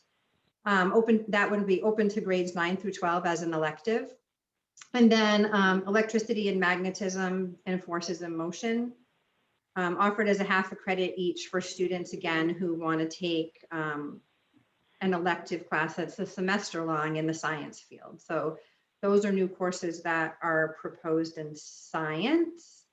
And we're getting there, we're getting to the end. No changes in the special ed department. And then social studies, as Marco talked about in the graduation requirements, the government is now part of the US history class. I know a lot of area high schools offer it that way. Same thing with the AP US history, which is on the next page. That'll include the government as well. So there's a slight change to that course description as far as it meeting the standards for US civics and government. And a couple more, we had two other proposals for new courses, world religions. I didn't change that, but after we left CAI, I did reach out to the instructor to ask if she would open it to grades 11 and 12 as an elective, and she said yes. And apparently, I think Marco is using a draft that he had. I believe I changed it, but I think in this PDF version, it's not changed. So that is an elective that would be for grades 11 and 12. And then Greek and Roman mythology, again, another elective, grades 9 through 12 for a half a credit. So those courses in green. And then LRTC courses are not listed with a description here, but these are all the offerings at LRTC. And their website is linked there, and they have excellent descriptions of all of their programs with lots of information for any student, who's interested. And we do a whole, presentation and procedure to get kids applying and signed up for courses over at Lewiston. So I think there were only 7 to 9 new courses in the program of studies this year, and maybe a handful more over the past year. And other than that, the program of studies is really what it has been for many years now, probably since the last time I presented to you. Any question? Sure.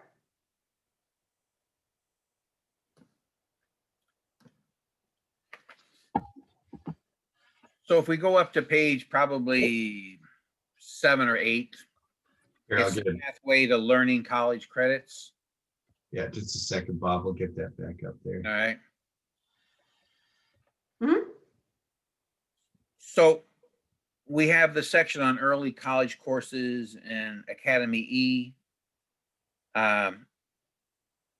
where they can get college credits for these courses, but we don't give them a high school credit for completion of a college course.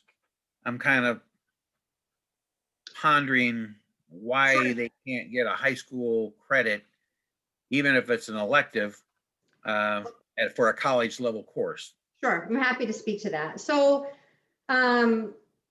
it's hit or miss. Some schools do award credit for it and some schools don't. Our concurrent enrollment or dual enrollment courses, students earn both.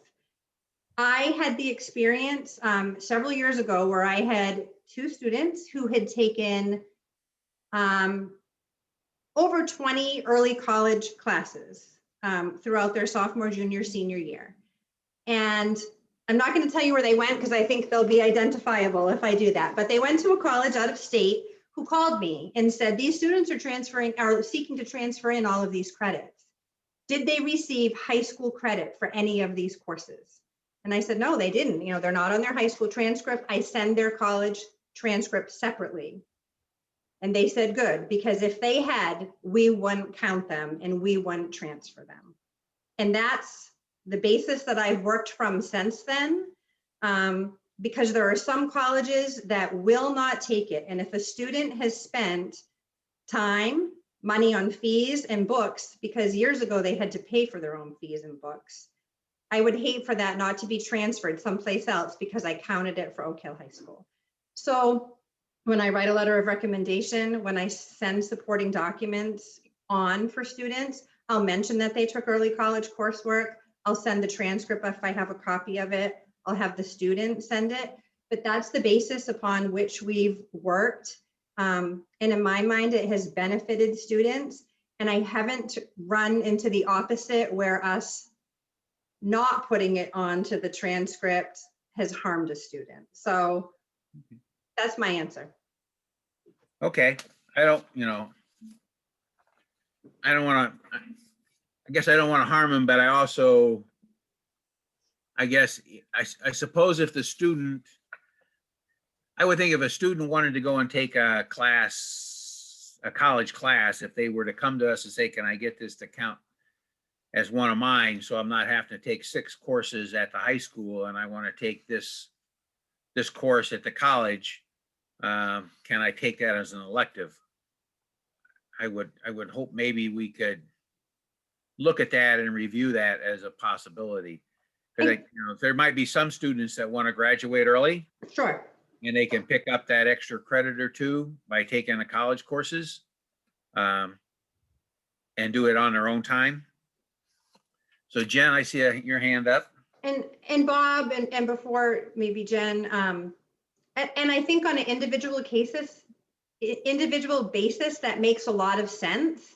As long as the student understands that, there is the potential that they could want to transfer it to someplace and they could have, the situation that I spoke about. But I think, on a case by case basis, we could even have an agreement or something. So yeah, I would encourage the student to contact the university or the college where he's going to take it and ask the question point blank. If I get high school credit for this course, will I also get the college credit? Sure. The issue is oftentimes they don't know where they're going to end up. They don't know where they're going to college, right? When they're a sophomore or junior taking an early college class, they don't know where they're going necessarily. So it's hard to ask that question and have an answer that works. But I feel like we can consider it. And I do just want to point out the AP for me is an AP program, and students, the AP courses do go on the high school transcript. And if a student takes that test and scores a 3, 4, or 5, then they can get AP credit, which leads to college credit. So I just want to, it's the academy and the early college courses that we have not put on a transcript, just to clarify. And just a comment on that, having worked in a system where students were encouraged to do early college courses, but then literally would double dip it. They would have it entered on their transcript, but could also have the college transcript sent to wherever they were going, but the college course would affect their GPA. Right. And that became a major issue because they wanted it on both ends. And that really was not a kosher way to do things. And I have seen students that just do exactly what Mel has said, request it and have it applied toward whatever their degree process is. And it's a lot cleaner. And definitely students have been able to do the college courses to fill an elective. However, the grade would not necessarily be factored in. It would just be shown that, yes, they have taken this to round out their schedule, especially as you get to be a junior or senior and you may have interests in there's not offering in a particular area and challenge. Right, but we do offer anybody that goes to a university or a college and completes a full year can come back and get a high school diploma, regardless of how many credits they had attained according to our policy. So that's the delayed graduation. Right. Thank you. Well, and So, sorry. yeah, so if they don't get to count it for an elective, but they want to go ahead and they're doing successful in college, they can just go to college after a year, come back and get their high school diploma by a request to the board. So I think too, one of the things to highlight here is that we've come a long ways. Mel and I have some history with trying to work in dual enrollment courses in the past, and we're not super successful necessarily. So to have these offerings now is really a boon for our students and for our community. Realistically, when a student takes a dual enrollment class and leaves us with, it counts as a high school credit and they've got a college transcript. In a lot of cases, they saved 500,000. I mean, they saved a bunch of money, long term. So it's been a win. Mel and I used to talk about this a lot, and I'm glad that we've finally gotten there over the course of the last few years. So. All right. Any other questions, comments? All right, then we'll move on to 6.3, school closure process online. Outline. Okay. I just wanted to take a few minutes, Yeah, I got confused there for a second. I wanted to take a few minutes and just briefly, because at some point we are going, as we talk about restructuring, we are going to need to go through the process of school closure. And I know that we've done it before when the Wales School was closed, but there are some new folks on the board, and there are the factors that are a little bit different this time. And so I just wanted to take a moment and share with you a few slides about the school closure process, because I'm not sure everybody knows. So hold on here. All right. I've got to move this because I can't get to my present bar. Let's see. There we go. All right. So school closure process in Maine. This process is the state of Maine has a very prescriptive process for closing a school building.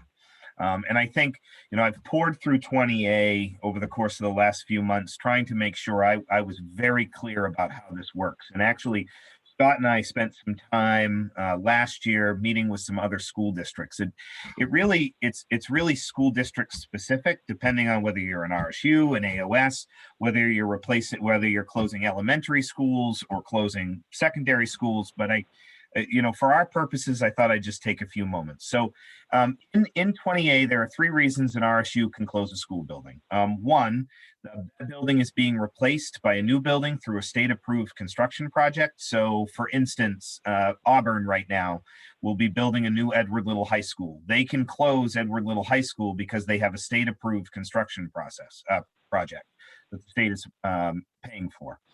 An RSU can close a school building if the building has been condemned.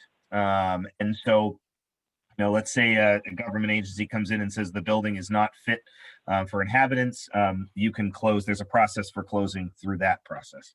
The last one is lack of need. And that requires a filing of a report with the DOE. And this is where we're going to fall. When we make the decision to, we're going down the road, when we've got architects and we make the decision to close a school, we're going to fall under lack of need, because our construction project will not be state approved. It'll be a local approved construction project. So lack of need. Step 1, the combined school board votes to close the school. So what that would mean for us is that you all would have to take a vote to close the building. So we're talking about Libby Tozier and Sabatis primary. We would need to take individual votes on each building. It requires a 2/3 supermajority of the weighted vote. And so for our purposes, and I just kind of laid out the numbers here because I thought it would be interesting to see our current numbers. Now we just completed a census. Per the RPC, once the new census is out, we will have to take a look at our weighted votes again. I haven't seen those numbers aren't out yet, but once they are, the board will have to look at our weighted votes. But until that time, currently Sabatis, a member from Sabatis has a weighted vote of 122, Litchfield 119, and Wales 76 for a total weight of 997. So that would require to pass, the 2/3 majority would be a vote of 665. Once that happens, I will have to file a lack of need report with the state. And I won't dig into all of these things here, but there are all these pieces that will have to be a part of the lack of need report. I've looked at quite a few of them. It's interesting how this goes about. Some school districts have written 20, 30-page documents. Others have written 3-page documents. It really depends on what these things look like. The biggest piece of this is the cost analysis of keeping the building open. So once I do that, once that happens, we file the lack of need report. The DOE then approves it. Once they approve it, we then have to go out to referendum. So what's interesting for our purposes, and I had a conversation with Paula Gravel at the state today to dig into the statute a little bit, because as I was reading the statute, I got a little confused and ended up learning something. So if the building was in a town and only that town's students went to that building, then only that town would vote on the closure of that building. Where we'll be sending students from all 3 towns into those 2 buildings, all 3 towns will vote on that. So, and it'll be a combined vote. It won't be singular votes. When we closed the Wales school, and Bob will remember better, I was not here at the time, only the town of Wales voted on that closure, correct, Bob? That's correct. We only had Wales students. Right, only had Wales students. When we do this, we will have students from all 3 towns in those buildings. So the way the statute reads is that if it's in a singular town, if that town votes to keep the school open, the dollar figure under the additional cost of the school being opened or estimated by as part of that cost analysis, if the town, so let's say Sabattis, if Sabattis Primary only had students from Sabattis in it, and Sabattis decided, the town voted, and they decided to keep it open, that dollar figure would have to be cut from our local budget and directly assessed that next year to the town of Sabattis. In our case, that's not going to be the way that works. If the towns decide not to close a building, then it would be a wash. And that was what it would not have to be cut because it would just be assessed to all 3 towns. It was very interesting. It was actually, Paula said to me on the phone, she's like, wow, we've both learned something here. So I'm going to check that over with Drummond Woodson just to make sure. But that's the way the DOE is interpreting the statute. And that's the way I interpreted the statute when I read it. So ultimately, we would take a vote in all 3 towns. If the towns vote to keep the building open, the building would stay open. If the town votes to close it, it can then close. You know, you could run into a scenario, and we talked about this briefly at Finance and Facilities, you know, where one building is voted to stay open and one building is voted to close. My recommendation to you all would be take another vote of the board and go back out to referendum again. However, that has not happened in the past, from what I understand. So I just wanted to take a moment and go through that process for new members of the board who've never been through it, because I think it's important to note that it is not just the board that votes to close a school. The board votes to put it out to referendum. It is the communities that vote to close the school. So that was just a brief overview of that. And that's all I have. Any questions? Andy, what's the timetable? So as far as when do we want to do this? Yeah. I think that's probably, Robbie, going to get driven by what we hear from architects. Yeah. There's no reason to, in my mind, I'd like to do it this spring, but the reality here is we've got to hear from architects first before we ever go down that road. I want to see exactly, what we can do, what the building potentially look like, and some potential cost drivers for that building before we vote to do that. I mean, ultimately, we know that by closing those 2 buildings, as we heard from Siemens when they did our building analysis, that we would save over $500,000 just in operational costs alone by shutting those 2 buildings down. So. And we also know that those 2 buildings combined need about $7 or $8 million worth of work. And so we know that already.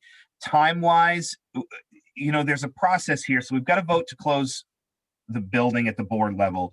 We then have to go out to referendum to close the building. And then and we have to do the architect piece, we then will need a bond to then do the construction. So those all have to fall together. I would never want to marry a bond vote with a budget vote. I wouldn't want to do those two things. And ultimately, there's no saying you need a bond vote if you're not going to close the buildings. So those have to happen in succession, but there's no timetable on when they have to happen.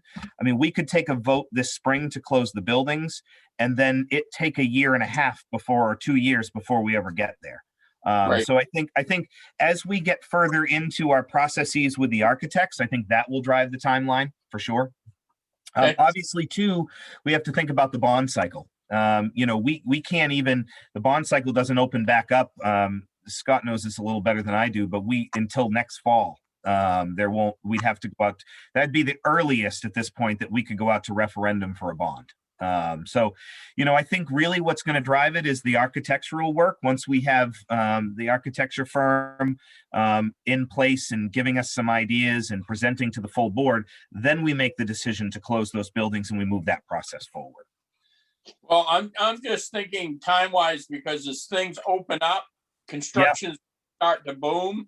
Yep. And we're going to be in a scenario where it's going to be a premium to build. Yeah, absolutely.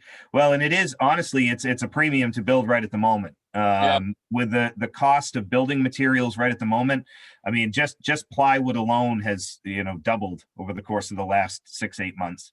So I think the cost drivers are important as well. I don't disagree with you, Robbie. I think once things open up, construction will boom. I think the economy will open back up to some degree, which actually could help us with the cost of materials once material production can ramp back up. I mean, what we're seeing now is because of gathering limits and honestly social distancing, right.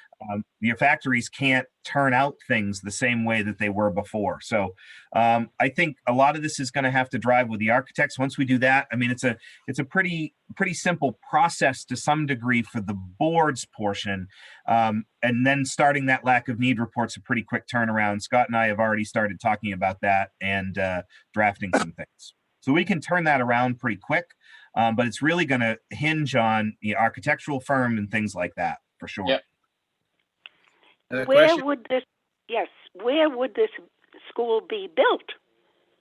Well, we had made the decision last year to put out an RFQ for an addition at the middle school. Here in Litchfield? No, or at Sabattis Middle School? Sabattis, yep. Okay.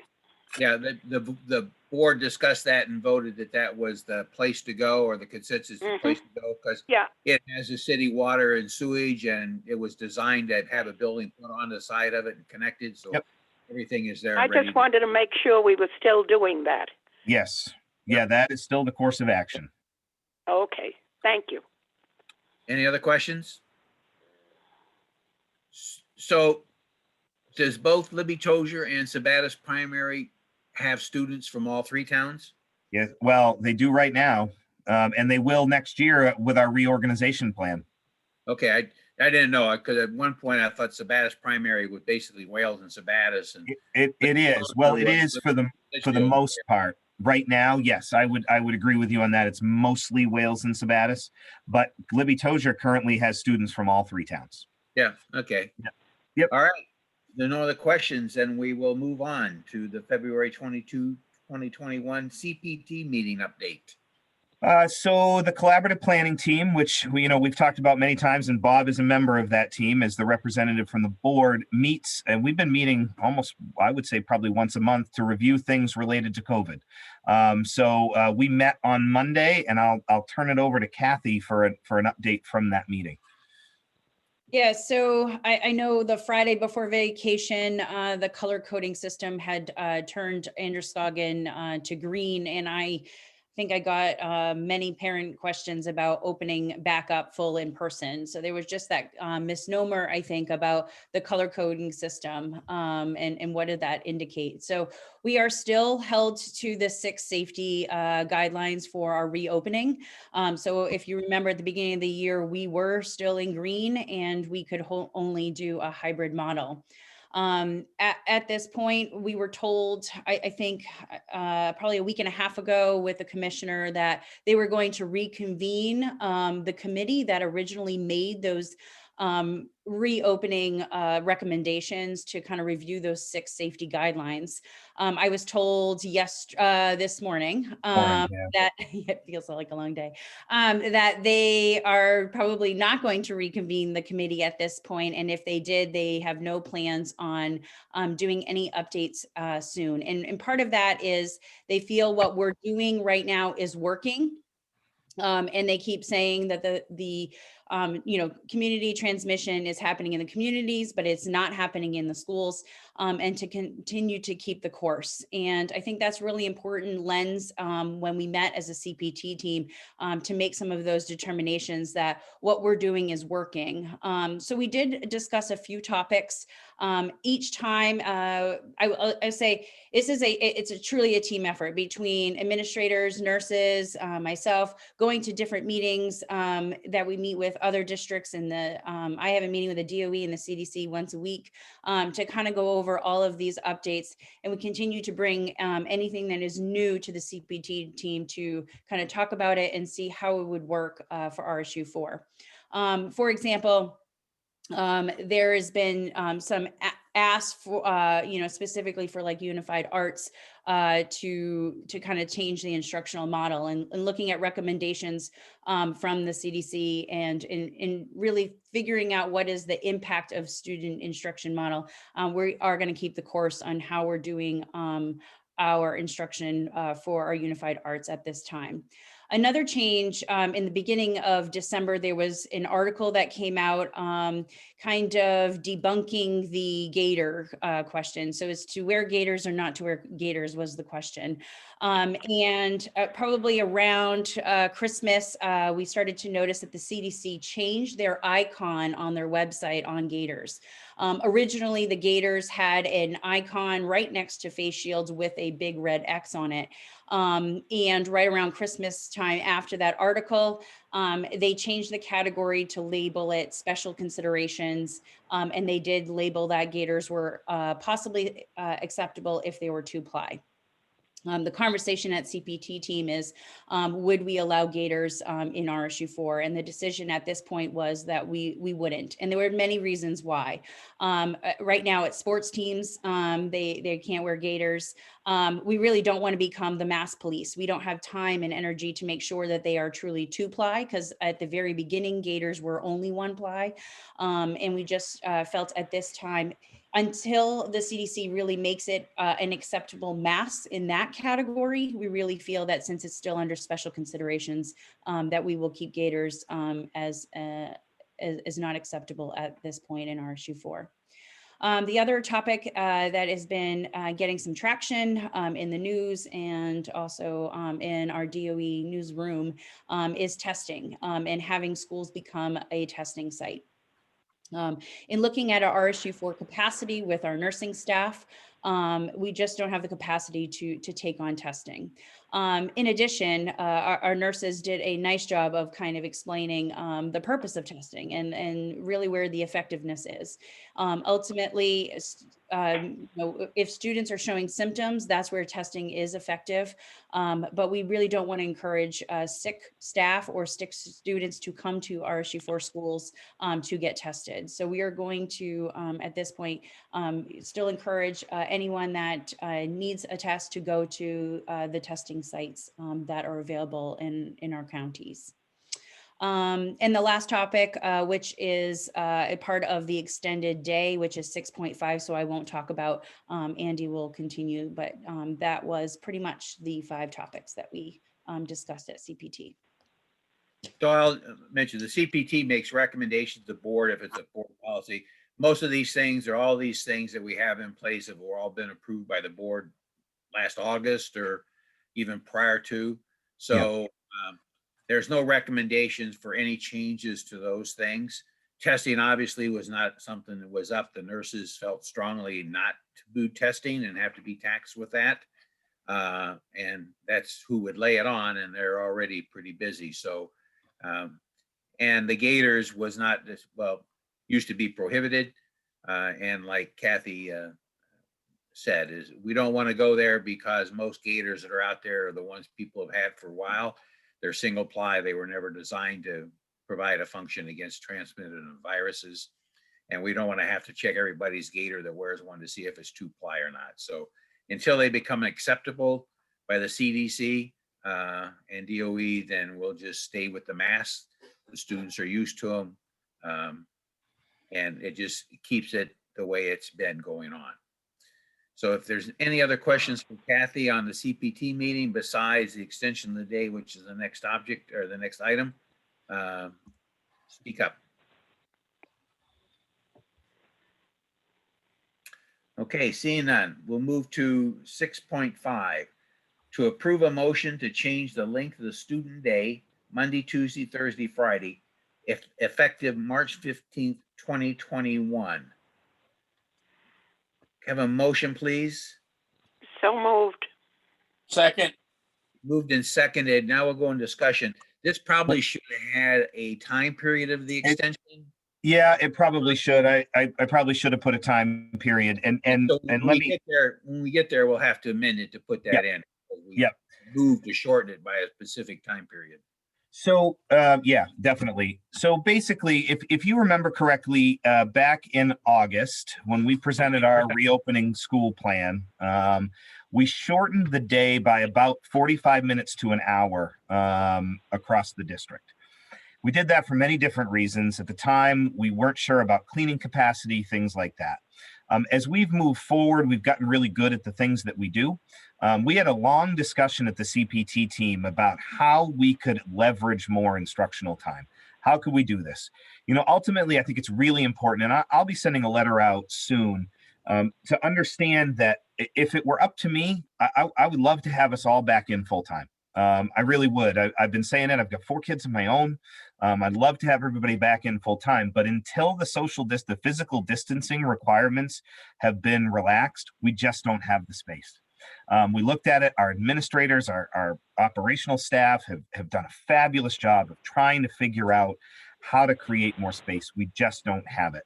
You know, there are certain barriers, sizes of our classrooms, sizes of our halls, you know, the 50-person gathering limit. I mean, you look at the high school has about 400 students. We can only have 50 people gather at a time. We need to run almost 8 lunch shifts. You know, there's just so many barriers to that, but we wanted to look at how we could leverage more instructional time. And so one of the ways that we can do that, because our cleaning processes are in place and Glenn and his staff are doing an amazing job, is to go back to our regular end times, Monday, Tuesday, Thursday, Friday in our buildings, from what they were, for where they were last year. So, you know, currently the middle school, high school is getting out at 1 o'clock. They would go to 2 o'clock. The elementary schools, they have staggered end times, but they are currently somewhere around 2 to, they would move to somewhere around 3. And basically we'd be rolling back the clock on those days to end at our traditional end times from the 1920 school year. You know, we're trying to leverage more instructional time. The other thing that I think it's important for you all to know is grades 6 through 12, we're going to be moving to asynchronous learning across the district. Excuse me, synchronous learning. I said that wrong. Sorry. I get mixed up sometimes with that, but synchronous learning across the district. And so students will be in class, whether they're home or whether they're in the building every day. So, you know, I think we've had great discussion about the fact that moving forward, you know, starting next month, because of the way we've been able to leverage the CRF funds, we put technology in our classrooms where students can be in class all day, every day, whether they're in our buildings or not in our buildings. And I have to credit, you know, Norma Jean's team has done an amazing job of getting these things in, getting them up, doing professional development. And our staff has done a fabulous job of accepting them and using them. Even at the K-5 level. I mean, I saw some stuff I think Judy Davidson is on tonight. She's doing some great things with that technology. There's a lot going on, but 6 through 12 will be able to have students in class all day, whether they're in person or not. And we'll be moving to a model where the cohort designation is literally just about the days that you're on campus, and that's it. And I think that will increase our instructional time exponentially too. But we wanted to try to do it on our in-person days as well. So basically what this motion is about is rolling back the clock on Monday, Tuesday, Thursday, Friday to end our school days at the same time they ended in the 1920 school year. Any questions or comments? No, it sounds good to me. I think the more the students have the opportunity to learn, the better off they are. And they've already missed so much. So if we can, by extending the school year or the day, give them more, then I think that's fine. I would have a no question objection to about that. This. Stephanie? So if we're So I have a question, just, and I know we're here for the students. As a teacher who's working on a shortened school day, my lunch period and my plan and block is that hour when there are no kids in school. So at this time, what are our teachers actually doing during that hour that the kids are leaving school early? And how is that going to impact the teachers and what their what their requirements are around their I don't know, around like what they're posting online, or especially at that elementary school level where they're not going to be in synchronous learning? Mm-hmm. So, we are contractually obligated to provide a certain amount of prep time, and we will be doing that. We also will be giving a lot of time on Wednesdays for that as well, because we still will be fully remote on Wednesdays. At the high school, I mean, Marco and I talked about it yesterday. When we go back to a regular schedule, they won't be managing a remote cohort. All the students will be in all the time. Elementary school wise too, our cohort Ds are all they have dedicated teachers for those. So we'll be providing our contractually obligated prep time and time on Wednesdays for sure. Okay, because like in my school, the teachers have to do all of the lunch duties, recess duties. So when the kids go to Unified Arts, they get their lunch break, but their prep is all when kids aren't in the building because there's not enough people to cover the students. So that was just my concern around making sure that contractually you can offer those prep times. Yep, we can for sure. We have to. So we've worked that out. And Jamie and I have talked about it. Ben and I have talked. We've got that worked into the schedule. We're just scrolling back to where we were before. So the prep time will be built in. Right. Any other questions? That's what I thought too. Stephanie, that's a great question. Going back question. to what we always had. Yeah, and that's a great question though, because I think, our staff are doing a fabulous job. We need to make sure they have the time that they need to do their work, for sure. Yeah, so initially that hour out was going to be for office hours, so they could go and students that were remote could talk to them in some cases. So if they were if it was their day not in class, that was an opportunity to get a hold of a staff member for office hours a little bit, and also for other purposes that they might need it for. So we did have union representatives on the CPT. So, they provided their input. They supported this as well. And knowing that the details all have to be worked out. And that's one of the reasons we're looking for a March 15th start date. That's to allow all the communications to go out to the community and to the students and staff, and the staff can get their synchronous, get to practice in with their synchronous teaching, so that will be available and working fine. It is new technology for them, and they need a little bit of an opportunity to work on that. So we felt delaying until March 15th would allow us to get the pieces of the puzzle in place, so that we would be able to go. I think they'll get something like an additional 27 hours of classroom time. About Yeah, 30 I can't remember, Kathy. about 33. Well, that's in person, right? Yep. Yeah, so it's 66 because they're going to get that extra hour. They're going to be in school. For 6 through 12, not necessarily for pre-K 5. Right. So, So I actually have a question. yes, Andre, or who's that? And that's Andrea. Yep. Yep. Can you guys hear me okay? We can. Okay. So for the students who are in like remote learning, right, and they are struggling with it, is there going to be a time if they go back remote learning, like to a full-time schedule, for them to get extra help? Like how is that going to work? Like, is there going to be time available for them to meet with the teacher one-on-one? So that's probably a different discussion. I mean, we've discussed about students that are full-time remote coming back in, asking to come back full-time, and they work with the building principal and the teachers, depending upon the grade, to come up with a plan to do that. So that wouldn't change. So anybody that's fully remote that would want to come back into one of the cohorts would continue to work with the building administrator and the teaching staff to come up with a plan to bring them back in. Can I speak to that? Right now, I'd like I to just- keep it to the school board members right now, and then we'll open it up. Well, I had a separate question. What's connected to that, I guess is all. I'll wait. All right, thank you. Any other board members have other questions or comments about this plan?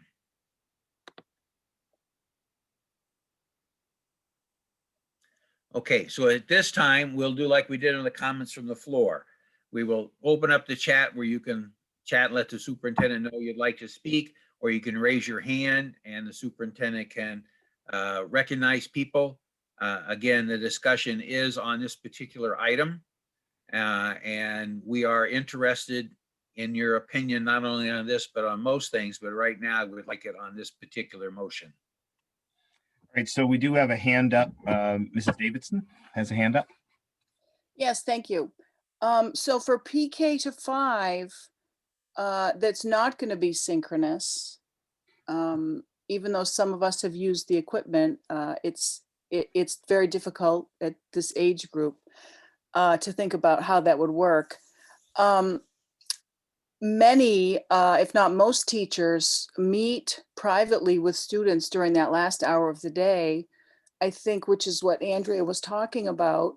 Parents count on that support at home to have teachers check in one-on-one or in small groups to make sure that those students at home that need extra help are getting that. And if we're going to be in class with students until 3, when is that going to take place? And does this mean that we have between now and March 15th to let all those parents know that that is not going to be available anymore?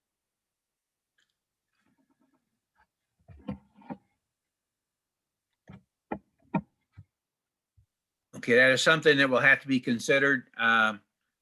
And I'm sure that that will be worked on by the building administrators and the superintendent and Kathy, who handles that curriculum type of stuff. So that's a good question. I'm sure that it will be fielded. Anybody else have any comments on this plan? I just had one more comment, sorry, and then I'll just yield the floor to everyone else. Is that All okay? right, go ahead, Judy. Well, I know that in August, one of the thoughts for shortening the day was that it would be very difficult for students and teachers to wear masks for such a long period of time. And it's really hot in August. And so I think we've done really well with masks. The kids are great about the masks. And the only time students in my classroom, for example, have had an issue with needing a mask break or an extended mask break or anything like that, or have even mentioned it, is like maybe after gym or on a hot day. And I know, Glenn mentioned something about the heating or whatever at Carrie Ricker. So it has been the last, couple days have been super hot because we had some heating issues. But as we move closer to spring, it's pretty typical for a sunny day in May to be 87 degrees in my classroom upstairs. And I'm just wondering if, and I want to be back to school too. I'm not trying to make excuses for why we shouldn't do this. I'm just thinking about it. We're going to be upstairs in 87-degree weather wearing masks again. And it's going to be it's going to be difficult. And I just want to make sure that all the things have been thought of. Of course, I can take my kids outside, but I can't take them outside every day, all afternoon. So I just want to make sure everything's being thought of. Thank you for this time. You're welcome. Thank you. Good points that you're bringing up. Marco wanted to speak. Yeah, so I voted for, I'm part of the CPT committee also, and I did vote to have this come forward to the board so it could be under consideration because I, like everybody else, just want to get things back to normal, especially the increased instructional time. I think that's obviously extremely important for our students. I did have the opportunity though to, present this to my leadership team yesterday and just garner their feedback. And obviously they've been working extremely hard to balance synchronous, asynchronous, in-person learning, office hours, and all of the things that have gone along to make this year as successful as it's been. And with that being said, they're concerned about the change. I think they're concerned about the timing of the change, with it only being a couple of months left in the school year. It's a routine that we've set and since the beginning of the school year, and an additional change, would cause, obviously a learning curve amongst not only the staff, but the students. And with the students in mind, obviously there were a few questions about people working, kids that work, after school, and it's been 1 o'clock and now it would change. And also those students that may be, looking after younger siblings at home. So I just wanted to make sure that I brought those concerns to the board for consideration regarding this item. Thank you. Kathy, your question, hands up.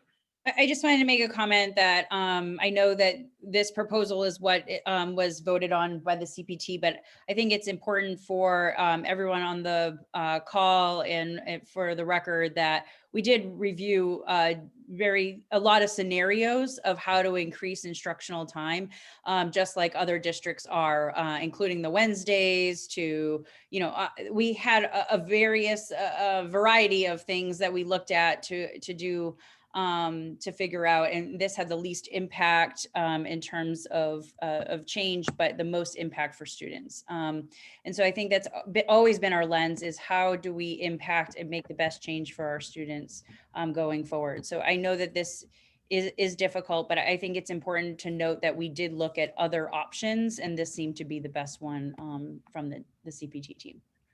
And I think overall, anytime, from my perspective, look, what we've been doing has been working. There's no question about that. And it's done well. But, there is some pressure out there for us to try to figure out ways. And Kathy's absolutely correct. I mean, we kicked around scenarios for a good solid hour or more trying to figure out how to do this. And this was the best option we could come up with. So Jen has her hand up. Oh, wait a minute. Before we get back to board members, let's let the public, we got to open it up for the public right now. All right. And then the board will have another opportunity to do any other discussions before we vote. Okay. So anybody else out there have their hand up or comment in chat? I've got nothing. Okay. All right. If there still no hands raised or anybody in chat saying they'd like to speak, then we'll go back to the board for any final comments before we take a vote on the motion. Jen? I just have a quick question.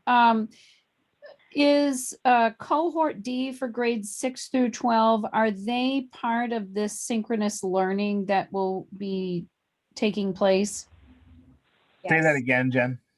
Cohort D, as in Delta.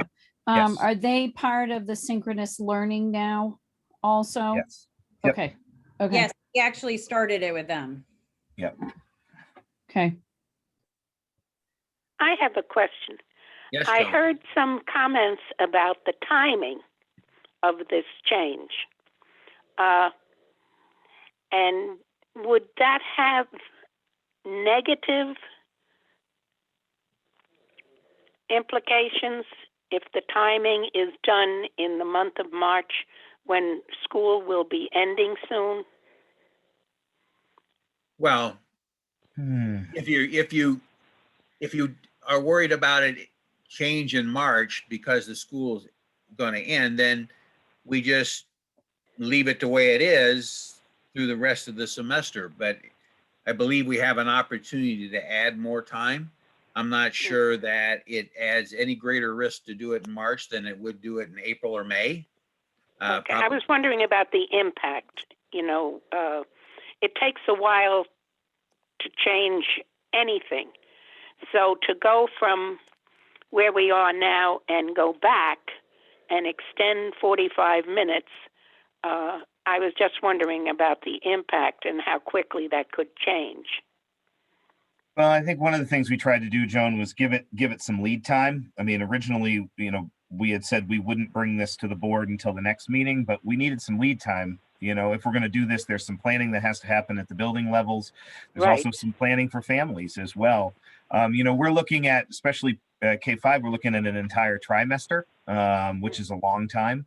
I think there can be some impact there. I mean, regardless of what we do, there's always pluses, there's always minuses. At the end of the day, looking at what's best for kids, there is a potential we could wake up next week. And I'm not saying this is going to happen because I don't think it's going to happen. And the physical distancing requirements could be wiped away. If that's the case, we'll have to have a conversation about, and like I said, I don't think that's going to happen because they basically said it's not going to happen. But if it did, we'd then have to have a conversation about, are we coming back in full-time, full bore? Absolutely. I get it. So I think it's one of those things where how can we impact kids the best? For sure. Okay, that's what I really want to know. Is this going to be a plus for the students? Okay, Wish Riley was still on. If Riley is still on, if you'd raise your hand, he's out there. He's our student representative. I don't see him still here. I think he gave his report, hung around for a while, and Yeah. hitting the books, doing his studying. Yeah. All right. So, if there's no other board questions or comments, then we really do need to amend this motion to somehow encompass what the extended period, the length of the day would be. So it would be simple of moving it to the hours of school during the 2020-2021 school year. Yeah, I think that would be the easiest way to do it. So I would entertain a amendment to the motion, to amend the motion to approve, it says here, to approve a motion to change the length of the student day from the current period length on Monday, Tuesday, Thursday, and Friday to the period length of each day that was in place during the 2020-2021 school year prior to the closure effective March 15th, 2021. We would have to be the 1920 school year. Right. That's right, because we're into 2021. Right. Sorry. Yeah. Okay, I approve the motion that Bob just made. I mean, the wordage. And Bob, I think Joan can amend her own motion because she made the motion. Right. Yeah, okay. We just need the second, whoever seconded to agree. That was Robbie. I think that was Robbie. Yeah, I agree. Okay. So the motion is, as was just kind of put forward, and probably a little bit better verbiage. But it basically is to modify our current school day on Monday, Tuesday, Thursday, and Friday to extend it to the release times that were in effect prior to the closure. So it'd be the 2019 to 2020 school year. Been moved and seconded. We've had discussion. Open up one more time for any more discussion. Seeing none, then I'll call for the vote. Right, Bob. Yes. Jen, Yes. Robbie, Yes. Joan, Yes. Vicky, Yes. Stephanie, Yes. Andrea. No. Okay. Joe, Yes. Dory. Yes. Motion carries. Thank you. All right, thank you. That moves us on to committee reports. We got 5 minutes before we'd have to go and move to extend the meeting. Yep, we do. All right. So committee reports, personnel facilities, or finance and facilities committee, I'm sorry. Yeah, Bob, we met today at 5:45, and I'll start with the finances. We're 7 months in, or 58.33% of the year. And as of right now in revenues, we've received 59.63% of anticipated revenues and expended 57.15% of our budget. So we're about 1% ahead of where we should be. That's the finances. And on the facility side, Andy talked about the budget coming up. Well, that's finances.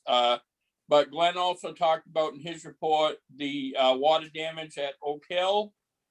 And that was about it. All right, any questions? And then personnel policy committee. Personnel has been quiet, and you've got all the policies for the second reading, so the policy committee was busy. Thank you. CAI technology committee. We did not meet. That will happen before the next meeting. All right, any board member comments? I'll give a quick comment. I just want to thank, when I listened to Marco and Ben and the reports on what's going on in the schools, I have to say thank you to all the staff, because we're certainly doing our best under these trying times to keep these kids occupied and still learning. So thank you, thank you. All right, there is no executive session scheduled for tonight. And so with a couple minutes to spare, without objection, I will declare this meeting adjourned. Thank you all. That is 8:57. Good night. Good night, everyone. Good night, Be safe. everyone. Enjoy.